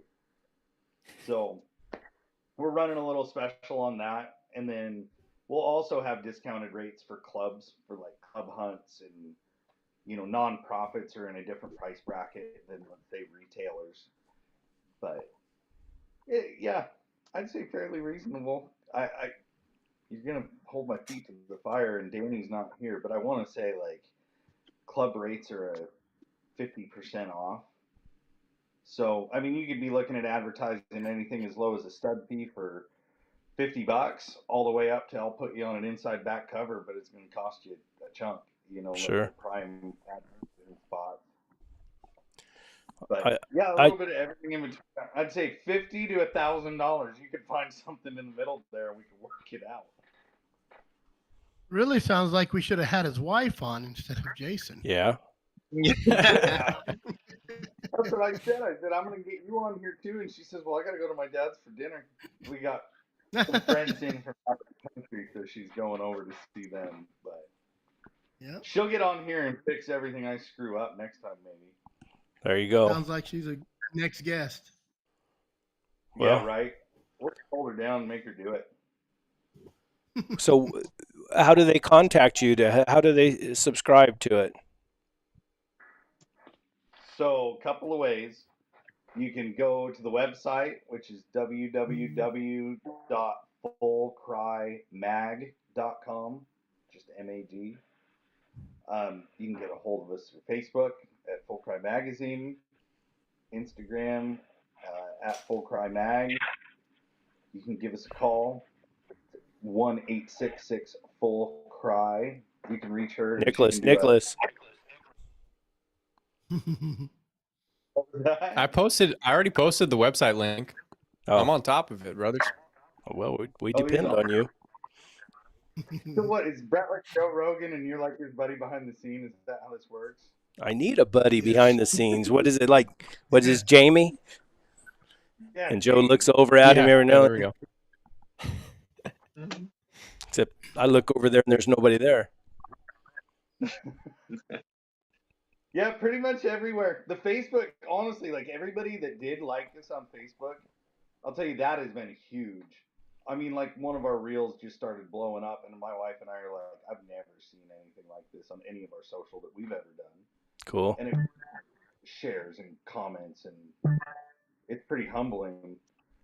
But keep an eye out for more of that. That's going to be coming. The social media stuff, we're going to be doing a lot of interaction. And I can tell you, like this Full Cry magazine. Well, right now, good Lord, something must be working because my phone's blowing up.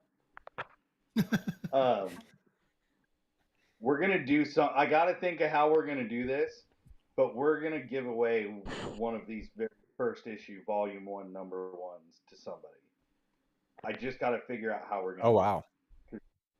I thought that was Like the actual old copy. Yeah, like this one right here. That's brand new, printed in 1939. Wow. And I want that. You can win it. Just gotta figure out how.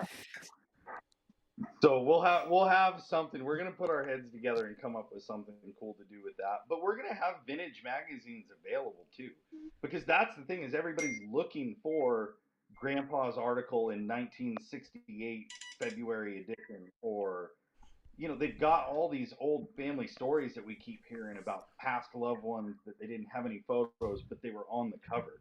Like that hits hard to me, like from a sentimental value.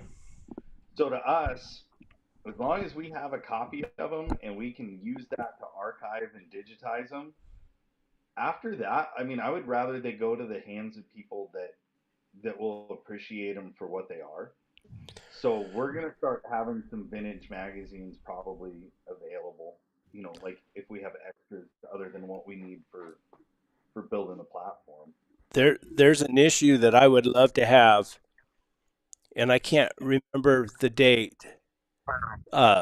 J.R. Williams caught a lion on a rock, and it made the cover of the Full Cry magazine. And it was out there in the Oregons, and Highway 70 is in the background, and you can see really? it. Yeah, and they attributed the cover to JR, and I got to hunt with JR later on in life, and then of course he's passed away now. But yeah. When I had a subscription to Full Cry in the '80s, and I remember seeing that cover, that picture, and I tried to track him down. I wanted to hunt lions so bad, and I never could find him. Never could find him. It's in the 80s? What's that? You said it was in the 80s? It was in the 80s. I'm serious. We got cases, and we've got more coming, and it's not complete years, but I'll dig through it if I can find it, man. It's all yours. I'll see if I can find what month it was. For some reason, I was thinking it was February and about 83 or something like that. So, Okay. Hey, Jason, when you acquired it, you acquired everything. Pretty much, yeah. It was. Yeah. So my wife and I own all publishing rights back until the first issue, 1939. So Yeah. like the big game book, it hasn't been available most places. I know that they might have still been selling them, but they weren't a big, well-known thing. So we've got some of those coming, and they're all big game adventures from the covers of Full Cry. So it's a compilation of all the big game articles that stood out, and they put them in a really nice hardback book. Actually, I take it back, softback. And we've got some of those coming too. And if there is a big enough demand, we could always look at reprinting those. We're going to be bringing back a lot of these old articles. We're going to try to tie a piece of history into each new issue. that'd be cool. We'll do yeah, that was kind of my thought. That's really cool. Do it all and just tie it together, because this is like the blending of generations and even technological generations. So why not bring it all back? We found other issues in with this box of really old ones that were like complementary issues or sample issues, even from the 40s. So they were reprinting stuff from early on, even back in the 40s. They were reprinting some stuff, and we thought maybe we're on the right track, and we should just keep going. Yeah, that would some of those older articles. I mean, that would be really interesting.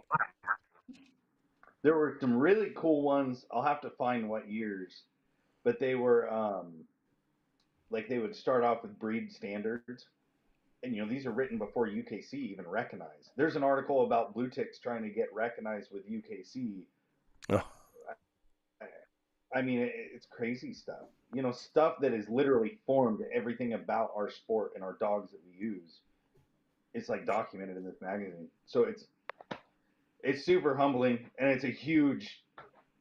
I don't know. Like, there's a lot of accountability here. Like, we're really hoping we don't disappoint, and I think we're on a really good track. You won't. I'll subscribe. Question for Jason, real quick.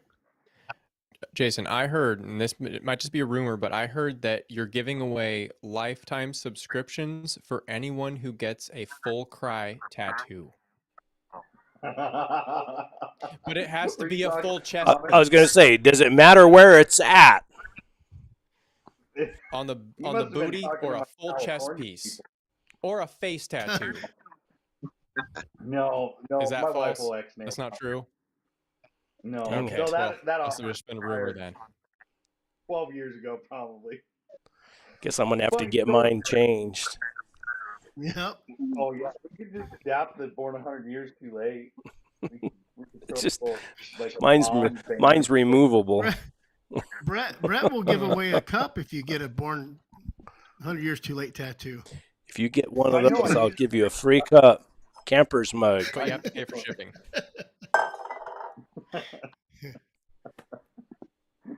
Yeah, no. Well, it sounds like you have a long road ahead of you. Yeah. Hopefully a really long one, man. Like, that's the goal. Is I hope that this is something we're involved in for a long, long, long time. I mean, I got sounds like fun. I'm really looking at this like, if anything, they get to experience everything about our sport. It's not even just like hunting dogs. They're seeing everything, and my 7-year-old's holding the first issue of Full Cry, and I'm like, dude, that's the first hound magazine ever made. Yeah. And it like kind of registered with him, and he's like, this is all we've been doing for 2 months. All our kids heard Full Cry, but it's starting to register with them that this is kind of a big deal. When did the hunter's horn come out? I don't know on that one. I know it's continuing. You know, they kept that one. Well, C&H didn't, but Linda took it over, Really? and they're going to continue producing hunter's horn with the Foxhound Registry. You know, because that's a super important part. And then American Cooner is no more. So really, it'll just be Full Cry and Hunter's Horn, plus any of the newer publications like Southern Hound Hunting. I've seen some other ones starting to pop up, but Yeah, if you could find some way to digitize, you know, some of those older articles and stuff, and start putting them on some online somehow, and then sell advertisements for that website or something, or I don't know how that works that's exactly. this year we're doing like any of our print advertisers, we're giving them the digital because we don't know what it's going to be. I know it's getting hammered right now, like the traffic is pretty crazy, Yeah, but going forward, I mean, I'm not going to price blue sky for someone. We want to build relationships with our advertisers and our contributors. So that's something we can offer, and it's just a great side effect of a print ad. You know, you're going to be on a web presence, but it's it'll be interesting because we're trying to figure out how we're going to do it. You know, the archives, we do have to find a way to put it behind some kind of a paywall, hmm but we want to do it to a point that it's affordable enough that you're not even going to question it. You know, I mean, it's less than a pack of cigarettes or a can of chew or a pack of beer. Like, so hopefully we'll be able to get a lot of these in and ready for people. And we're just going to start chipping away at them one at a time. I'm going to start with the first one, and then we're going to go on down the line. And we got an inventory list we're going to start checking off. So we're going to be relying on a lot of the readership and the social medias because if we're missing the issue, we need to get it. So I buy issues from people. We filled some holes there. If we're looking for specific ones, you know, even if we could just work out a deal to borrow it and get it digitized, the goal is let's get them all done because who knows? I mean, one fire and they're gone. That's the sad part. that's what would I'm be terrified. bad. We had to evacuate my father-in-law last night. Like that fire was close, and I thought if something happened at our house right now, the entire history of Full Cry is gone, Ooh, and that's freaking terrifying. Let me Holy tell cow. you. Yeah. mm. So we'll see, Well, but I cool. think it's going to be pretty awesome. The content, I think, we're getting back to some meat and potatoes. It's not just going to be fluff. There's going to be a lot of really good writings, interviews, documentary style. There's going to be editorials. We've got club contributors. We'll have, you know, limited club result space. And, you know, we're just trying to bring it back to a community bulletin board, really, with some really good stuff in it. So if you got anything you want to do as far as contributions, photos, you know, stories, interviews, you know, we can have somebody write a really nice article if somebody just had the supporting documents and thought it would make a good idea. You know, we'll figure something out. So we're just going to call out to everybody, and we're hoping you come with us. Yeah. Well, you're That's welcome to awesome. come on here anytime and tell us what you're doing. I appreciate it. I'd like to make it a regular thing. Like if Sure. anything, with it being bi-monthly, we can give a little sneak peek. You know, Yeah. what's going to be coming up, and we're going to start hitting That'd some be cool. events. We'll have a booth out at Autumn Oaks with Tree Talking Media and Ben Sheets, and then I'm going to have to start looking at hitting some of these hunts, or at least have somebody there to represent us. And yeah, I think you're going to start seeing the Full Cry name pop up a lot more. We need to Cool. talk about some videos, Brett. Some videos. You mean on your? Jason, I got a question for you. I need to Do come you, down. Yeah. Go ahead, Nicholas. Jason, do you feel like is there any challenges with being located on the West Coast when like the majority of the coonhound world is kind of Midwest and the East? Yeah. Time zone, number one. Time zones are a problem. We're 3 hours behind, and I'm not awake when a lot of them are calling. But I don't know. I think we're in a really interesting time. Like, if we were to try to do this even 10 years ago, I think it would be a lot harder. Where now it's like, you know how it is. Everybody's at your fingertip between an email or a Facebook or an Instagram post. Everything's kind of right there, and people are hungry because they want to share what's passionate with them. So really, I mean, I think I don't think there was a lot of coon hunter readership, to be honest. Like, just looking at things and trying to figure out what happened over the last several years, and because we want to go up, we want to improve this and continue to improve it. So we've just been really analyzing, and I think most of the coon hunters were subscribing. You know, they're subscribing to Coonhound Bloodlines or American Cooner when it was in production. So now there's kind of this gap where there's not really other than Coonhound Bloodlines, there's not a ton of coon dog stuff out there.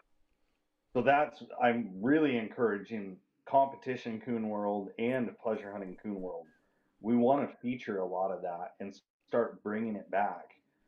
Because as things grow, I mean, shoot, right now we've got a limited number of pages we got to work with. But if the people want more and they're supporting it to a point that we can do more, who knows? You know, this thing could turn into the big magazine it used to be. We just can't outgrow our own britches right now. Like, we gotta get things under our belt first. But you know, there were old issues that were over 100 pages or more, and Wow. I'll tell you right now, That's a we lot. filled up 65 of them quick. You know, there's going to be reserve articles waiting just because of the outreach and people submitting everything. Keep them coming. I'm going to subscribe. I already did. Thank you. See, we need to get you. Nicholas We'll bring you live. on. We'll bring you on here whenever you want on this, and then for the other videos I put on this channel, you can pay me for some advertisement. That's what I'm talking about, man. You can be right there with Onyx maps and Old South dog boxes and Skittle pads. Turntables. Right? So I got to ask, because I've been trying to think of the name the whole time we've been talking. I heard there was a slang name for like slick faces in this group. What'd you call them? What did I call them? Slickies. Slickies? Yeah, Slickies. I liked it. Well, look at Nicholas. Look at that face, and look at George. I know. I call them. I keep it silky smooth, baby. I call them pre-adolescent. They look like little kids. That's awesome. Hey man, I gotta. Once they hit my brothers, I gotta keep it trimmed down so I can glide right through those blackberry bushes. You know what I mean? Yeah, right. There you go. No, when you go through those blackberry bushes, what happens is, Jason, take your hat off. You'll see. Yep. I'm realizing I look more and more like, what's his name from Guess Who? Wasn't that, or what's that card game or board game? Clue. Oh. Yeah. Murdered him in the kitchen with a candlestick. I look like one of them. I just don't know which one. You look like the operation bad, guy, Nick. like the board game operation. You're not all that far from me. And I feel like I only get to talk to you at work or something like this, or a podcast. We got to get together. And we're only 4 hours away. I know. And the bad part is, when I drive through, it's like either hot in the summer, or I'm making a flying trip up to the shop, you know, just for a day or two. But this year, we got to make it happen. I know we've been saying it for a long time, because we haven't hunted together in 2-3 years now. When did you go to that first night? I don't think we've ever actually hunted together. I met you at that. So I went to the night hunt down at Mary's Peak, and that's where I met you. Honestly, I think that's the only time we've ever actually been in the woods together. That's what I thought, was just that one hunt, and we've talked about it for 3 years since. I know. So my bad. We kept having babies, and what causes that? I don't know yet. That's Neither do Chris. I. Maybe.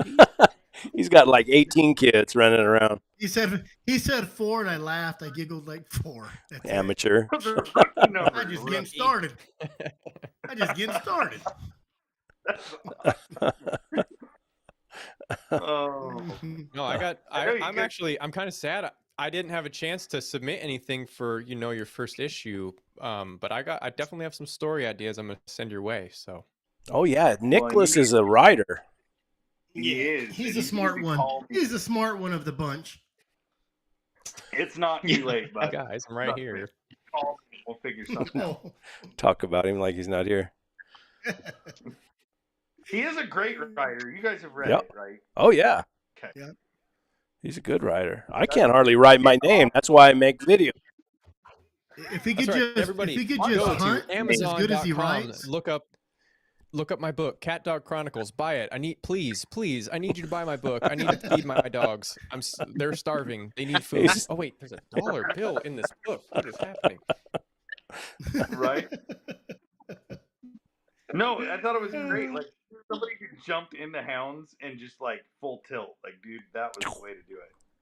It's Get after well, enjoyable.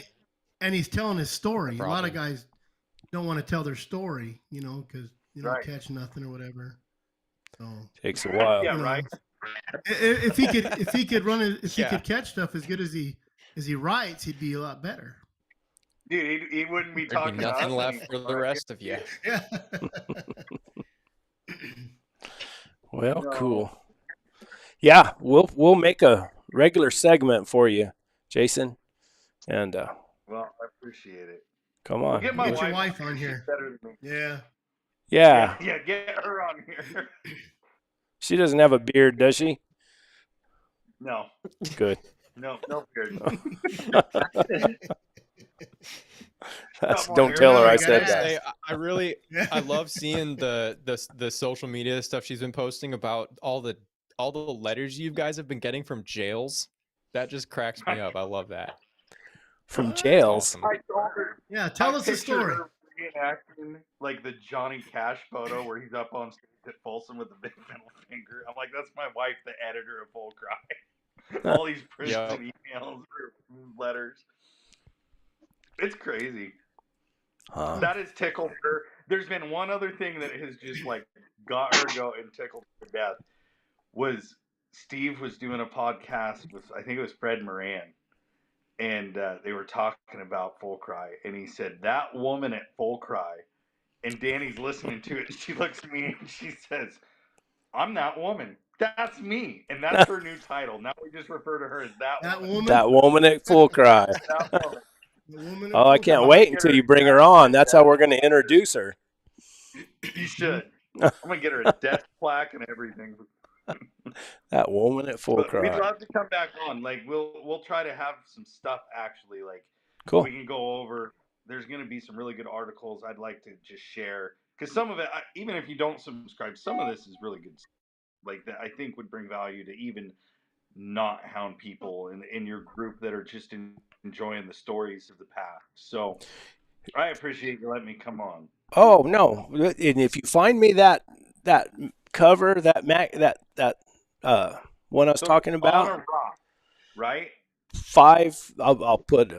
Have you seen my advertisements that my editor does on the daily videos? Oh yeah. You find that one He's for gonna go me, look- and you get He's gonna go 5 find it right free now. advertisements. Here, like we've got. Where are Jeez. these even starting? He's gonna Oh, find those it are- right now. Like This is gonna sound weird, but I just want to take a whiff of that box. I want to smell that box. I'm telling you, there's so much cool stuff in here. It's like blowing your mind. There's 1972. I know I've got a box here from the 80s, so I will do some digging and try to find it. We'll make you a big advertisement.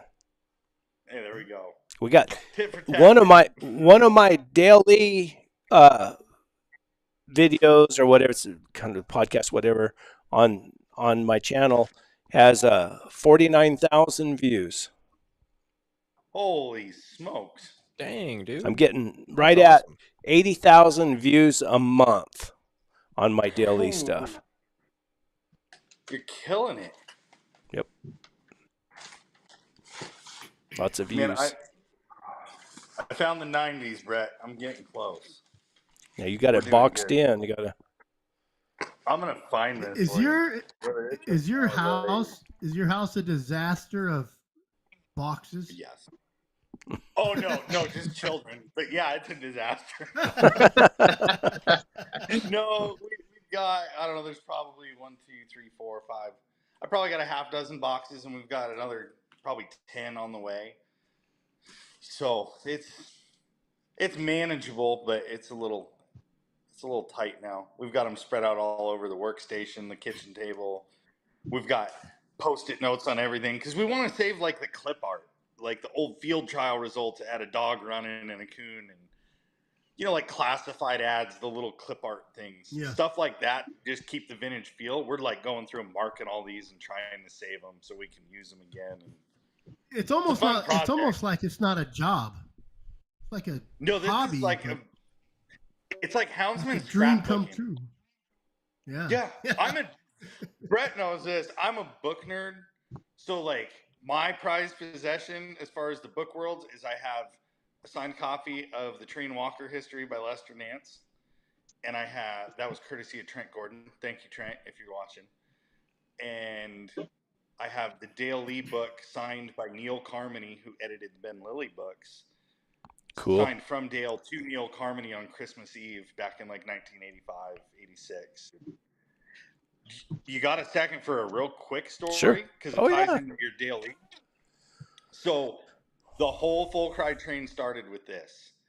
Danny found a stray issue under the couch one of the kids had kicked around. Because we used to pick them up at field trials. Guys would just leave boxes and guys would take what they want. And she says, why do we even have this? It's all cur dogs. And I said, because there's an ad in there for the Dale Lee book. And I wanted to keep it so I would have it and my book together. Mm-hmm. And I just set it on my desk. And the next morning, Ben Sheets messaged me and says it's closing. And I look down and there's like a copy of Full Cry. So it was a little bit of a weird goosebump moment, but no bullcrap. That is exactly how that went down. And timing from there was just dead. Let me show. I got Steve Smith's book. Have you heard of it? You told me you were getting it, but it wasn't a real let me see if I can distributed book. I got it right here. Hold on.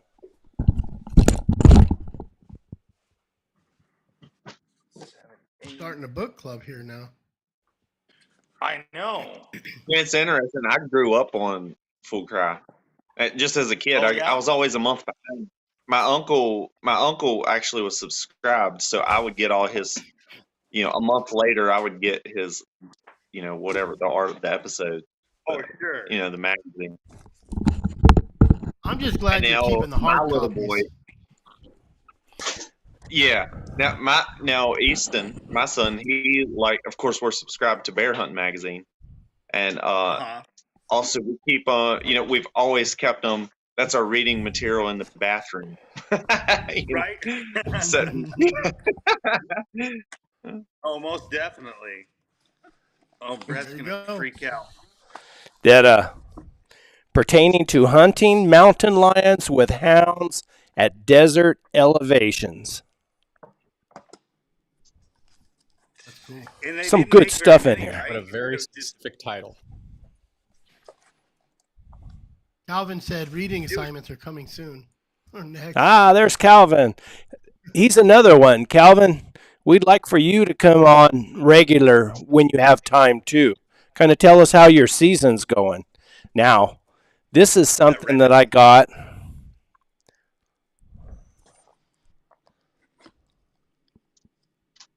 Oh, wow. That's cool.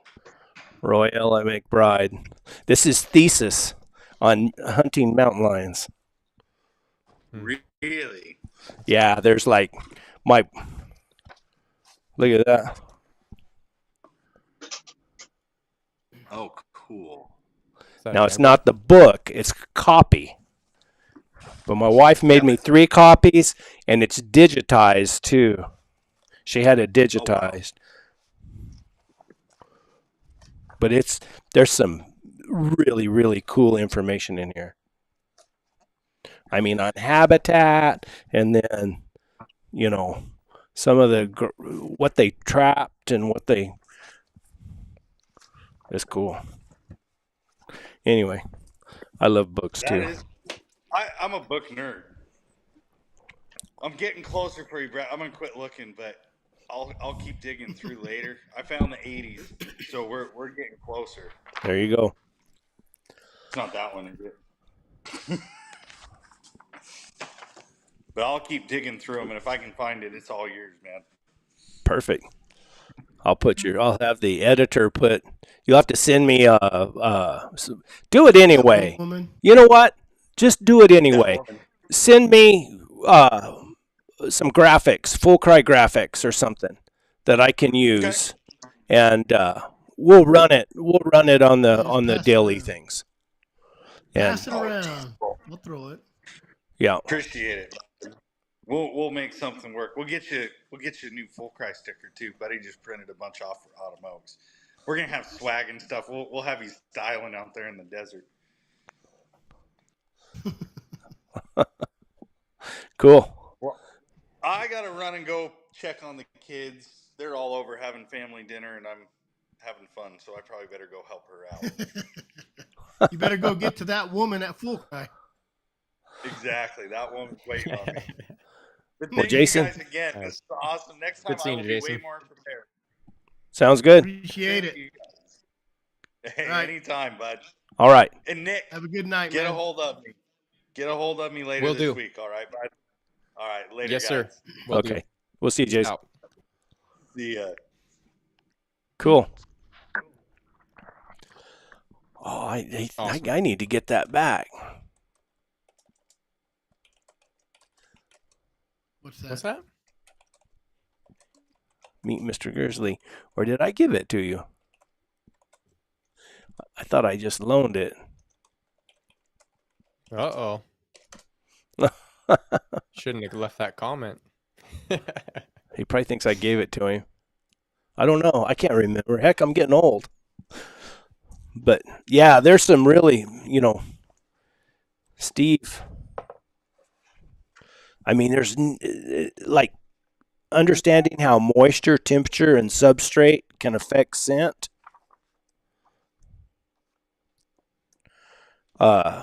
The differences of lion scent versus scent of other species. Like he says, the first day I trailed a lion with Dale Lee, I decided he was clairvoyant. All the bases of my previous convictions were shaken. I realized that Dale could vividly imagine the landscape and in the invisible tracks anticipate the route the lion was most likely to travel in ways I had not known were possible. And it's a picture of Dale Lee. It's a cool book. A lot of good information in here. That's why, That's cool. I mean, lots of guys like Steve and Henry McIntyre was like that. Terrell Shelley, Orville Fletcher. These guys, I mean, you talk to a lot of guys who talk about hunting lions and they're hunting in more northern climates. And these guys are talking about, just hunting below 5,000 feet. Oh yeah. I did. I had a drawing and I gave books away. Sorry. You want There's it a back guy. anyways.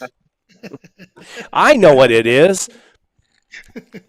There's a guy. I gave that book away. I loaned it out to someone. It's that guy from Arizona, that the dean of dry ground lion hunting.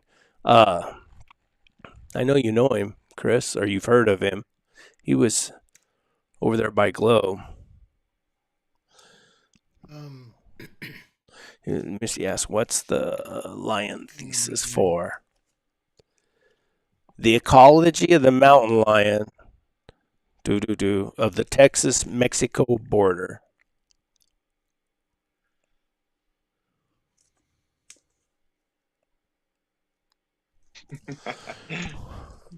But what's the name of that guy? I can't even remember the name of the book. And being the good person that I am, uh, he said, "Oh man, I've always wanted to read that book. I've always wanted it." And I said, "Well, I got it. I'll give me your address. I'll send it to you. Just send it back to me." That's been like 5 years ago. Maybe he's not done reading. He's a slow Yeah. reader. Slow reader. Maybe he was blind. He didn't have Braille in it. Yeah, I don't know. But what's the name of that guy? On the cover, Oh, he had a picture of the dog that was a grandpa, I guess is what you'd say to some of my dogs. I don't have the book and I can't remember. Missy, you Res wanna know Hounds, he what might have a this good is idea. for? Maybe Brett just needs to do a live audio book. Just read. Just to read us books. Yeah, story I time can with Brett. Yeah. once upon a time. No, You gotta be a drag queen to do that stuff. a drag queen. Oh, dang. Hey, man, he's got That's the only beard. people who can read.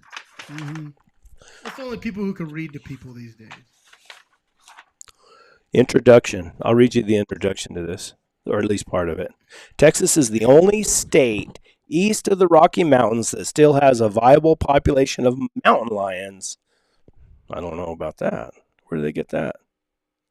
Oh, east of the Rocky Mountains. I'm sorry. Until recently, Florida claimed a threatened but significant lion population. A survey in the spring of 1973-1974 revealed that the Florida panther is an extremely rare and endangered species. The subspecies of lion inhabiting Texas is Felis concolor I can't say that word. Young and Goldman, 1946. Its distribution extends southward from Texas into Chihuahua. How do you say that? It don't matter. Nuevo Leon and Tamaulipas and the Republic of Mexico. The range of the lion encompasses two districts. Oh, it's getting too scientific for me. Oh, Biotic provinces, the Chihuahuan and the Tamaulipan Blair or desert. The extremities of this range vary from dry desert mountains in the west to wet subtropical woodlands in the east. That's pretty interesting, though. You get back in here further, and he starts talking about hunting them with hounds and scent and stuff like that. Get to the good part. Sorry, I was just kind of giving you an introduction. I think we should bring up that movie we was talking about today, Brett. Which movie? That Blood Origins guy who did all. Oh, yeah. I think we should start a little trouble with that. Well,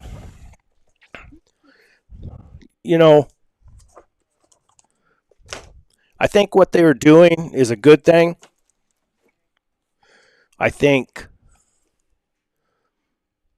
he's trying to show a side of houndsmen and portray them in a good way.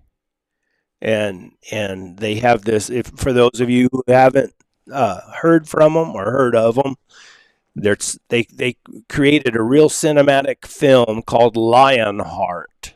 And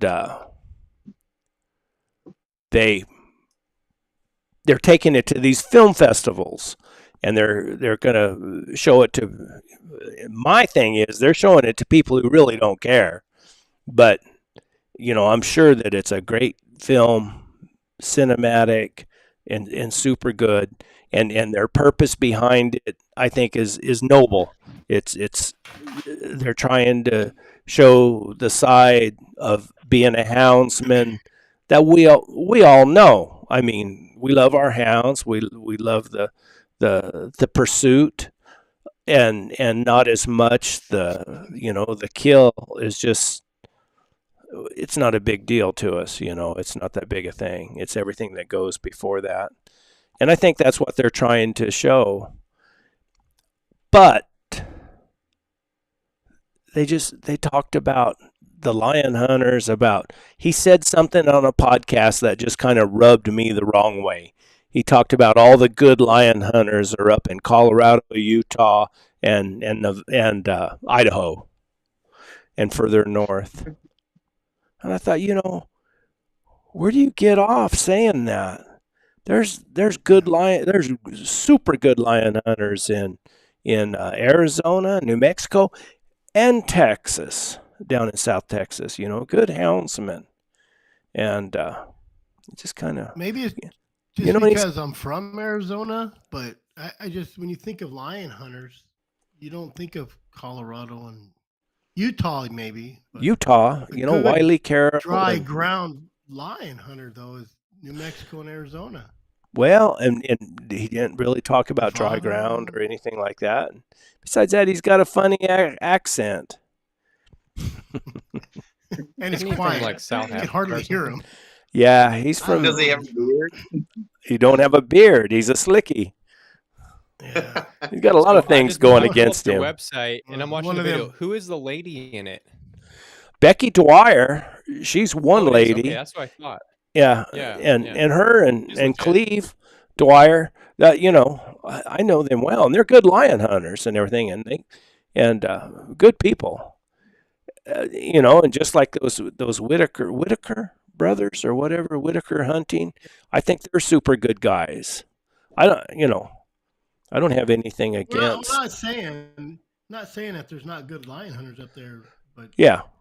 Seems like Arizona, New Mexico, Texas would have been recognized a little bit.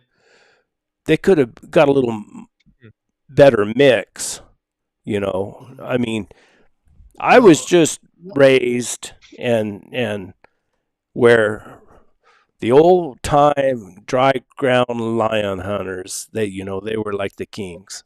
I mean, they were, like a Henry McIntyre, a Steve Smith, a Larry Hendricks, these guys that rode and hunted wild country and put the dogs on the ground and depended on them to strike and trail and that's just, and my prejudice came from listening to those guys too. Like Henry McIntyre, the first time I went down seeing him was in the 80s, and I wanted to try to buy a dog from him. And he said, he said, you're up there. He thought I was from northern New Mexico. He said, you're from up there in that snow. He said, shit, I could catch a lion with a poodle up there. And then Steve Smith, when I first called him, he said, you're not dry ground lion hunting unless you're riding 15-mile circles and hunting below 5,000 feet south of I-40. He said, you're not a dry ground lion hunter. And those are just kind of standards. I thought, well, that's where I'm at. That's what I'm going to try to do. And it's hard, let me tell you. I wonder if he was more thinking, we got so much recognition down here anyway with Warner Glenn. I mean, Warner Glenn's still kicking. Oh, yeah. Then what about Warner Glenn? Man. You know what I mean? Maybe he just, Clay Newcomb just did that kind of good. That was a good deal. But you'd have to listen to the podcast and listen to that statement that he made. And it's really that statement that kind of rubbed me the wrong way.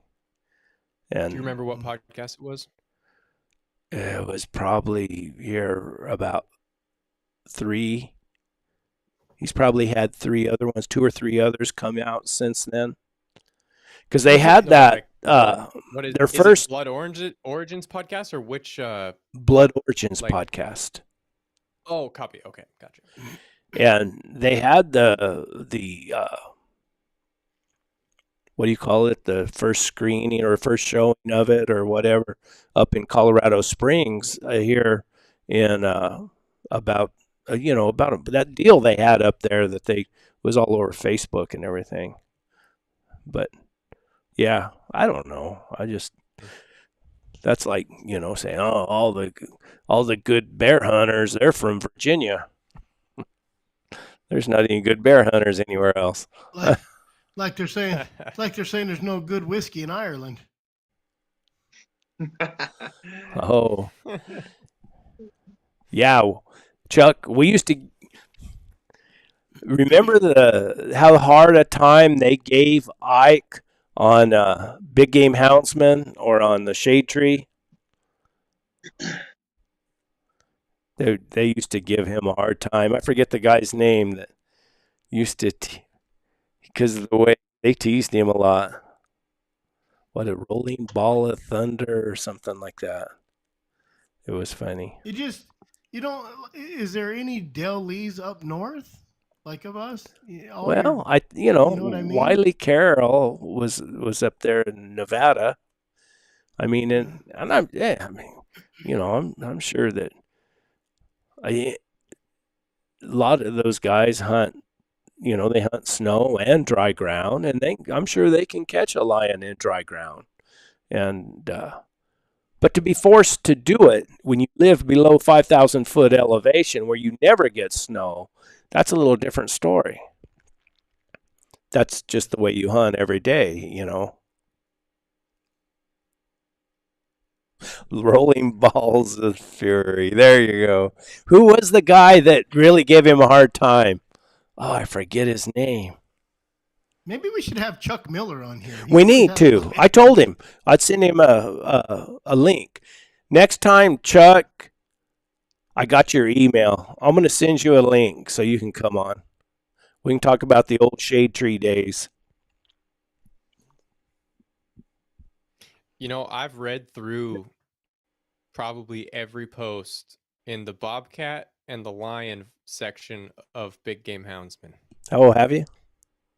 Yeah, I have. I mean, like, especially, 3-4 years ago when I was just getting into all this stuff, like, that's really the only place online where you can go and read about this kind of stuff,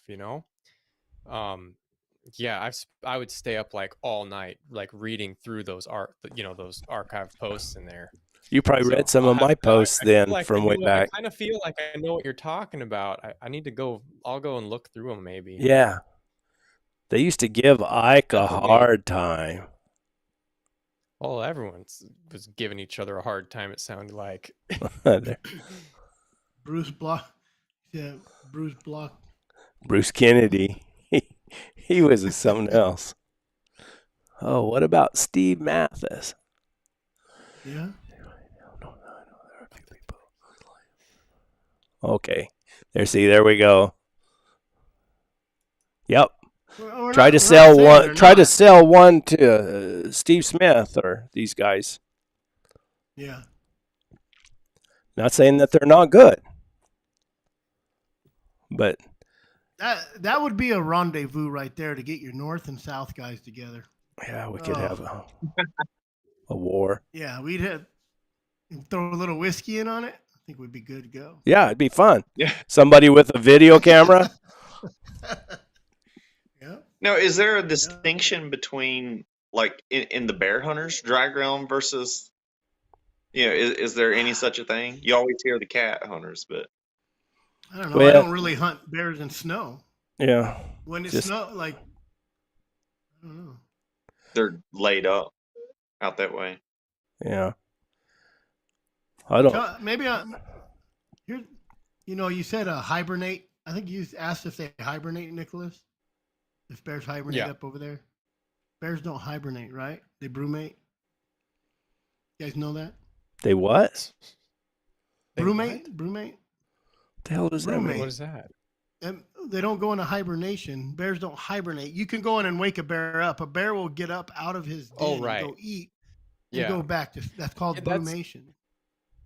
That's why I was asking, because like moment. out here. That's my smart moment for the day. Good job, Chris. Really proud of you. Thank you.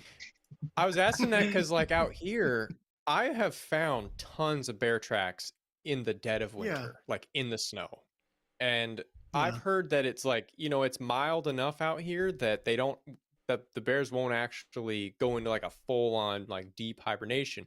They might like you know, hang out. They might sleep under a tree for a couple of weeks, but you know, not like Well, a that's why they go. That's why it's a brumation. It's called a brumation. yeah. I'm Gotcha. pretty sure that's what it is. So bears don't hibernate at all. I don't believe, because they can wake up and go eat and then come back and sleep. Sure. They're still, you know, when you go But into it, don't then they all those like? biologists, Mhm. you know, they're still somewhat awake. So Sure. Like up north, though, I would think like if you go way up north, do you think they actually do like a proper hibernation or?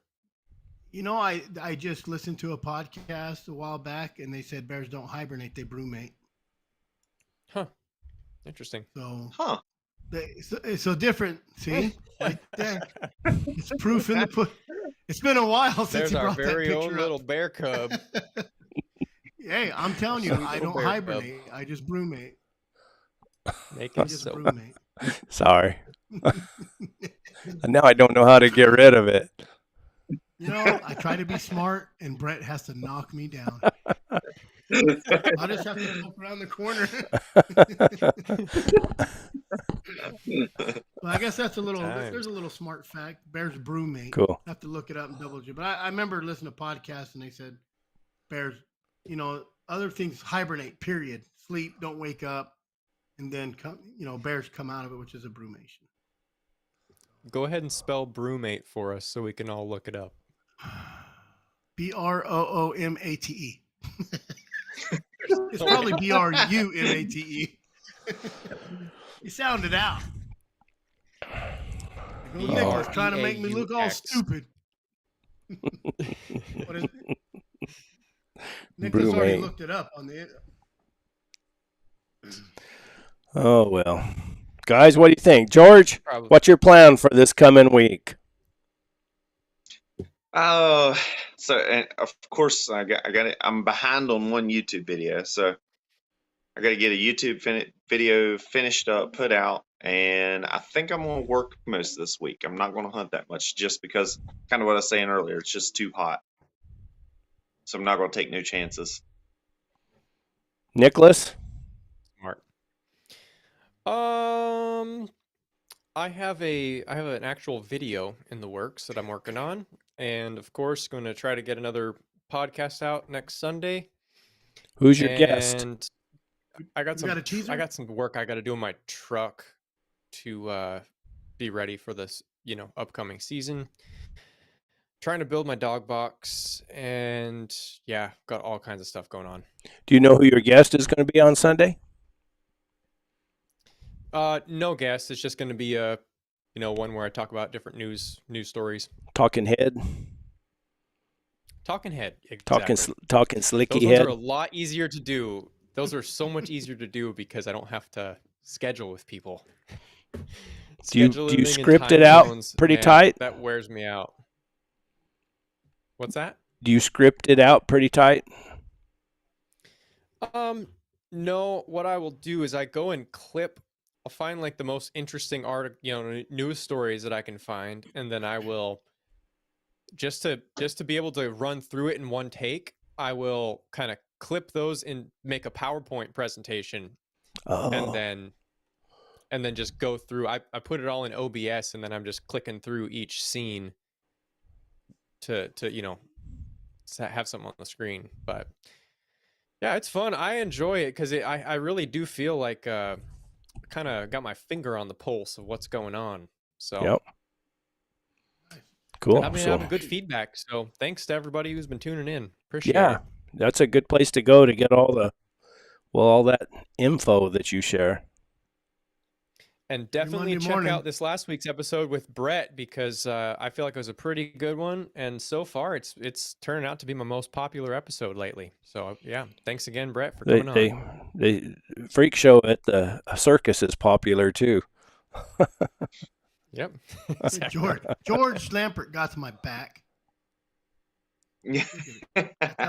Yeah. Dad's Told you from that's how West you spell Virginia, it. so That's how you spell it, all right. Told you guys. mm-mm. Well, Oh yeah, I do want to have George here on the podcast soon, so we're gonna try to make that happen.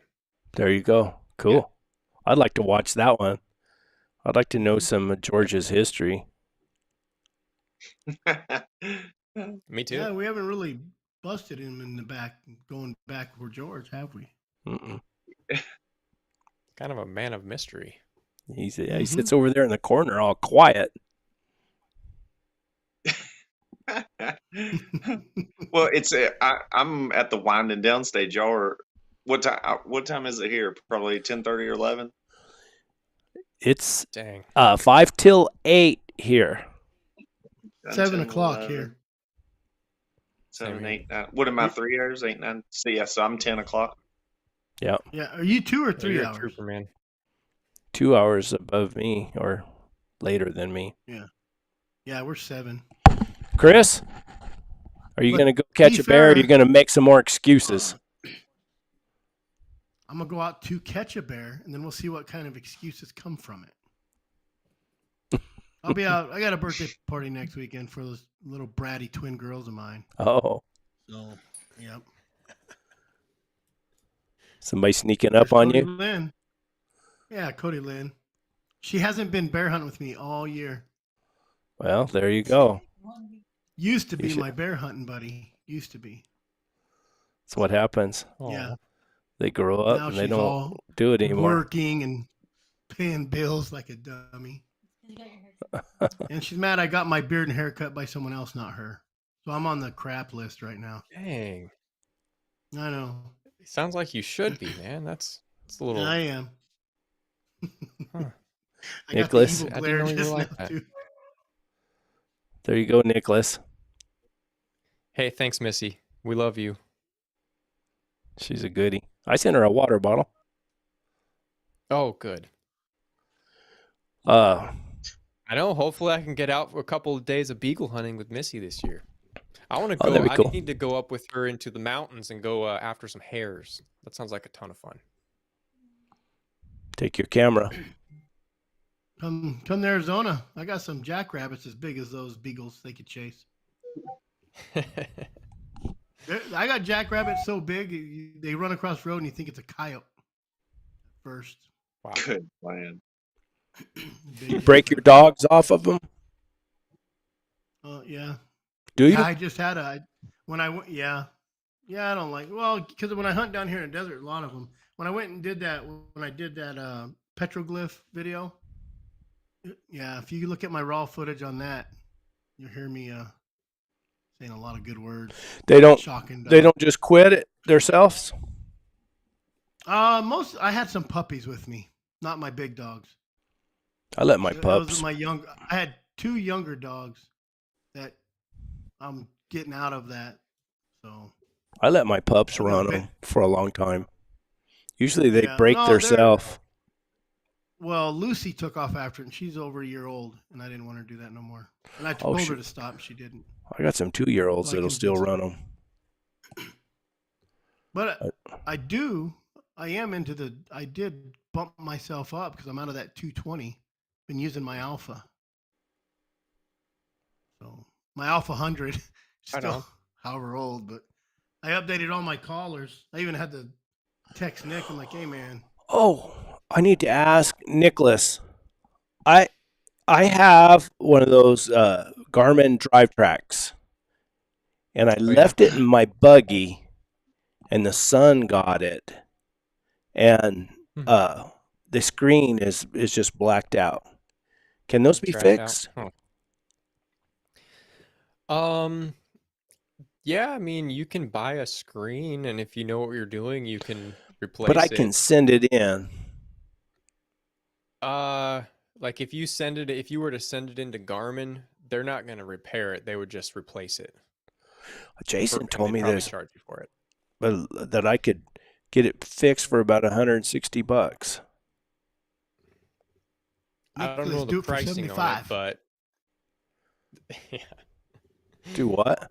I mean, basically, I think you can buy those screens on eBay, and then you just got to take it apart and put it back together. But you have to Yeah, like and you desolder some can stuff. build a dog box yourself too. You know I how. was gonna say you're True. talking about Very Brett true. here. No, I mean, yeah, you can send it into Garmin and they'll replace it for you. I don't know what the for Oh, that kind okay. of thing, it's probably out of warranty, so you have to pay for it. But Oh yeah, it's my fault. I'd You pay to have it probably you, but fixed. they're not gonna like you replace it for probably you. They're gonna send you a new one, yeah, you could Oh, or probably send you it to know, Oregon. There's a guy in refurbished Oregon that one. probably fix it for you. yeah, I'll send him the screen and my drive track. Uh, I I can I'm use not too my skilled iPad. at that kind of stuff. So My iPad works, but the screen, the mapping doesn't move with the dogs. right. So Is it hard to replace those, Nick, or not? Is it kind of difficult? You know? It's not easy. I mean, Yeah. if you've like messed around with electronics, it's not impossible, but you know, you're going to be desoldering some stuff and then you have to Oh, yeah. resolder some stuff, and No, that's out of my level. there's a pretty big margin of error. Yeah, there's a like I would not feel personally like I wouldn't feel comfortable doing it. I've got other things to do. I mean, I just Exactly. soon pay somebody to do it. Yeah. So Yep. Little electronics like that is. yeah, no, you know, I tried posting all our channels so people can go subscribe to us, but it didn't. It blended them all together. So yeah, and they're not clickable links, are they? now they're not clickable. I don't know.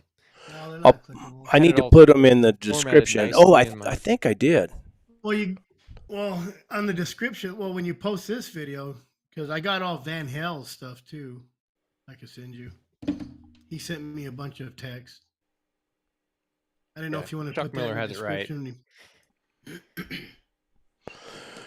Guys, I'm not doing anything. You know what I am going to do? Not tomorrow morning, but Wednesday morning, I'm saddling up a mule and I'm going to go to the hills for a little while. I don't care what the doctor says. There Oh, you go. you talk big until That's your right. wife walks in the room. We like I'll to hear. wait, or I'll get up and leave before she gets up. I don't care what the doctor says. I just got to beat my wife out of bed. Yeah. Well, I don't want her mad at me. I don't You'll like to probably cook. You'll probably feel twice as good going out there. I will. I need to get out.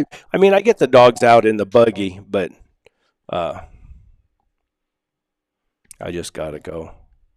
Oh, are there ad interruptions? Yeah, I got us pulled up on, just on YouTube on my other monitor, and yeah, I didn't realize it, but yeah, you have ads pop in every so often. Do they stall everything, or? Doesn't seem like it. It seems like it just plays the ad and we keep going, and then it'll skip back to us. So you do miss a little bit of it. After Wednesday, Brad is going to be in the doghouse. You know what, guys? There is a I think you can do it on here. There's a thing called super chats. If you don't like the ads, you can send us a super chat. If we start getting enough super chats, I will turn the ads off. Because the last live that we did, I made $3.20 off of it. And I don't want to miss my $3.20. No, I'll turn the ads off. I can do that. It's just set where every video I do, it's monetized. So I'll turn the ads off. So just remember that next time, maybe we get enough super chats to make up that $3. Because I do pay for this program that we can get on, and it costs me $30-something a month. So just got a super chat. Did I? Yeah, dude. Who? Yeah. Oh wow! Look at that. Mexico. What? $4.99. Man. All right. We each get $1 or something. $5. That cuts off the ads then, right? Yep. The ads are turned off on the next one. I promise you. I don't need Hey, it. do we want to go over next Monday, Brett? Yeah.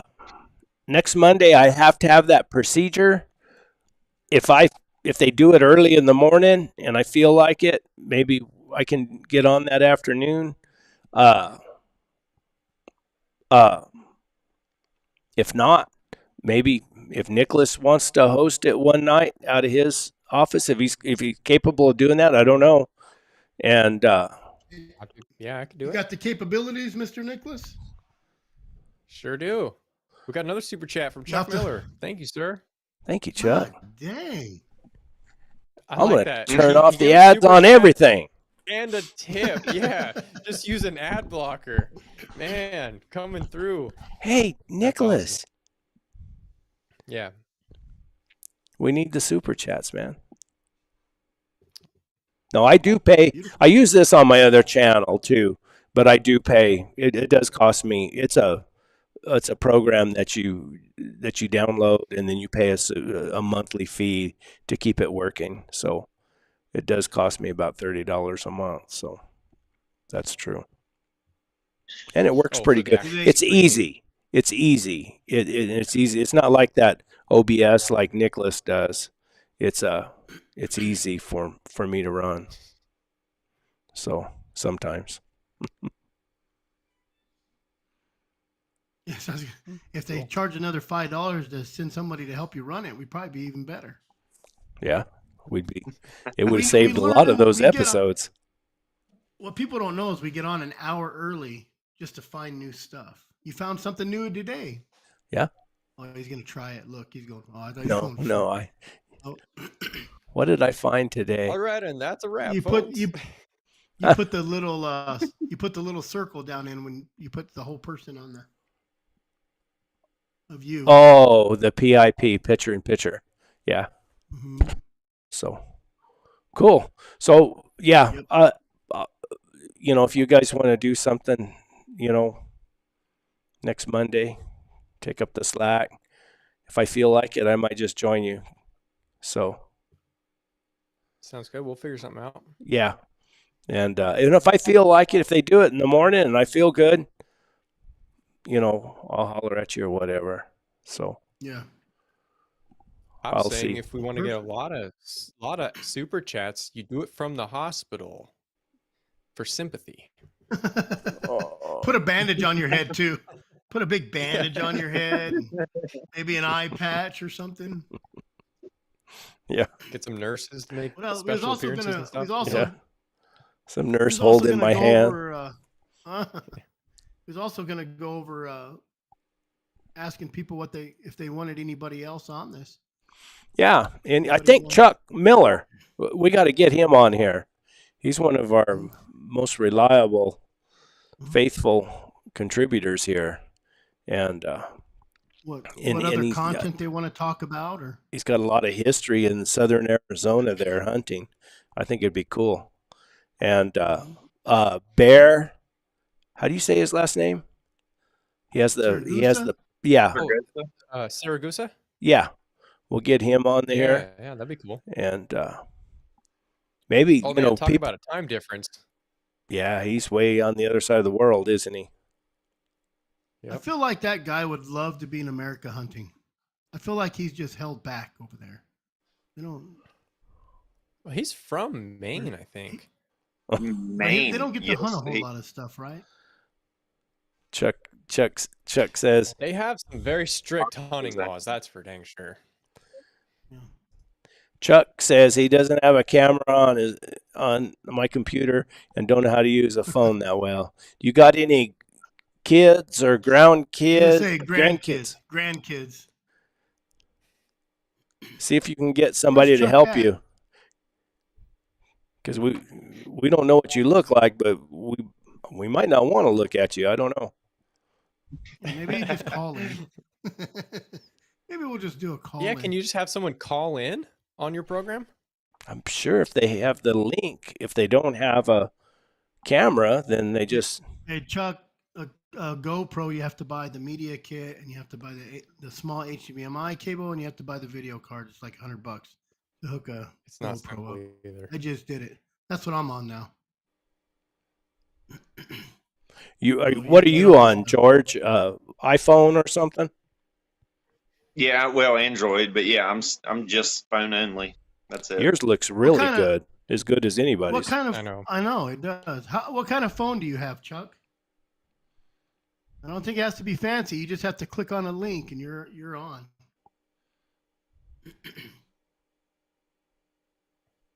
See what kind of phone he has. Whoops, sorry guys.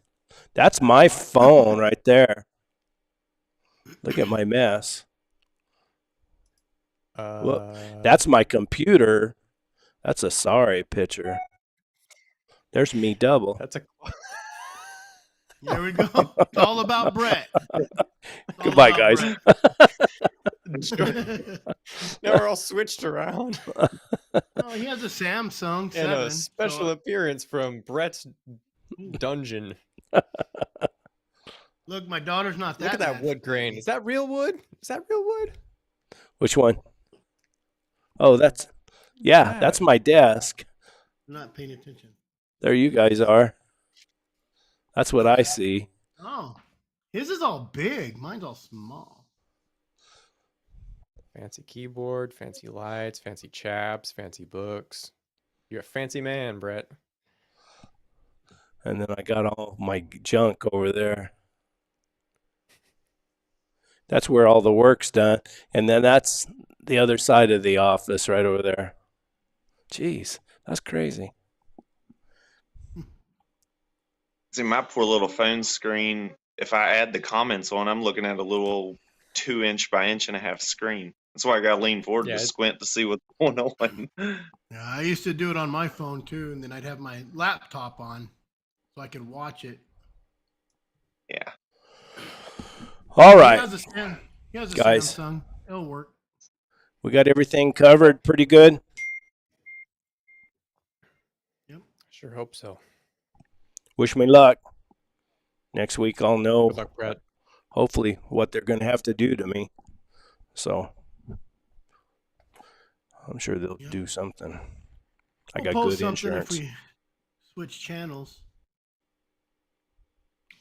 We'll make Nicholas the man next week. So. And I'll post something if we find out. I'll post something directing everybody over there. If anybody wants to, we'll figure something out. Well, and if anybody has anybody they know that'd be good on, let us know, or what you want to talk about. Guess. Mm-hmm. Cody King.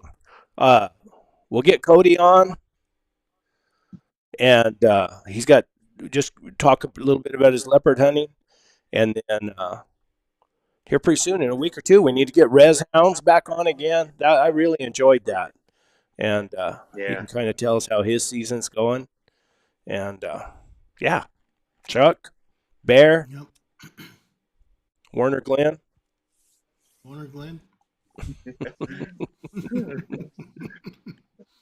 Maybe we'll get Joe Rogan on here too. I'll text him. I'll text him real quick. See what he says. Anyway, guys, thanks a lot. It was fun. Thanks, Onward everybody. and upward. See you next time. All right. See y'all later.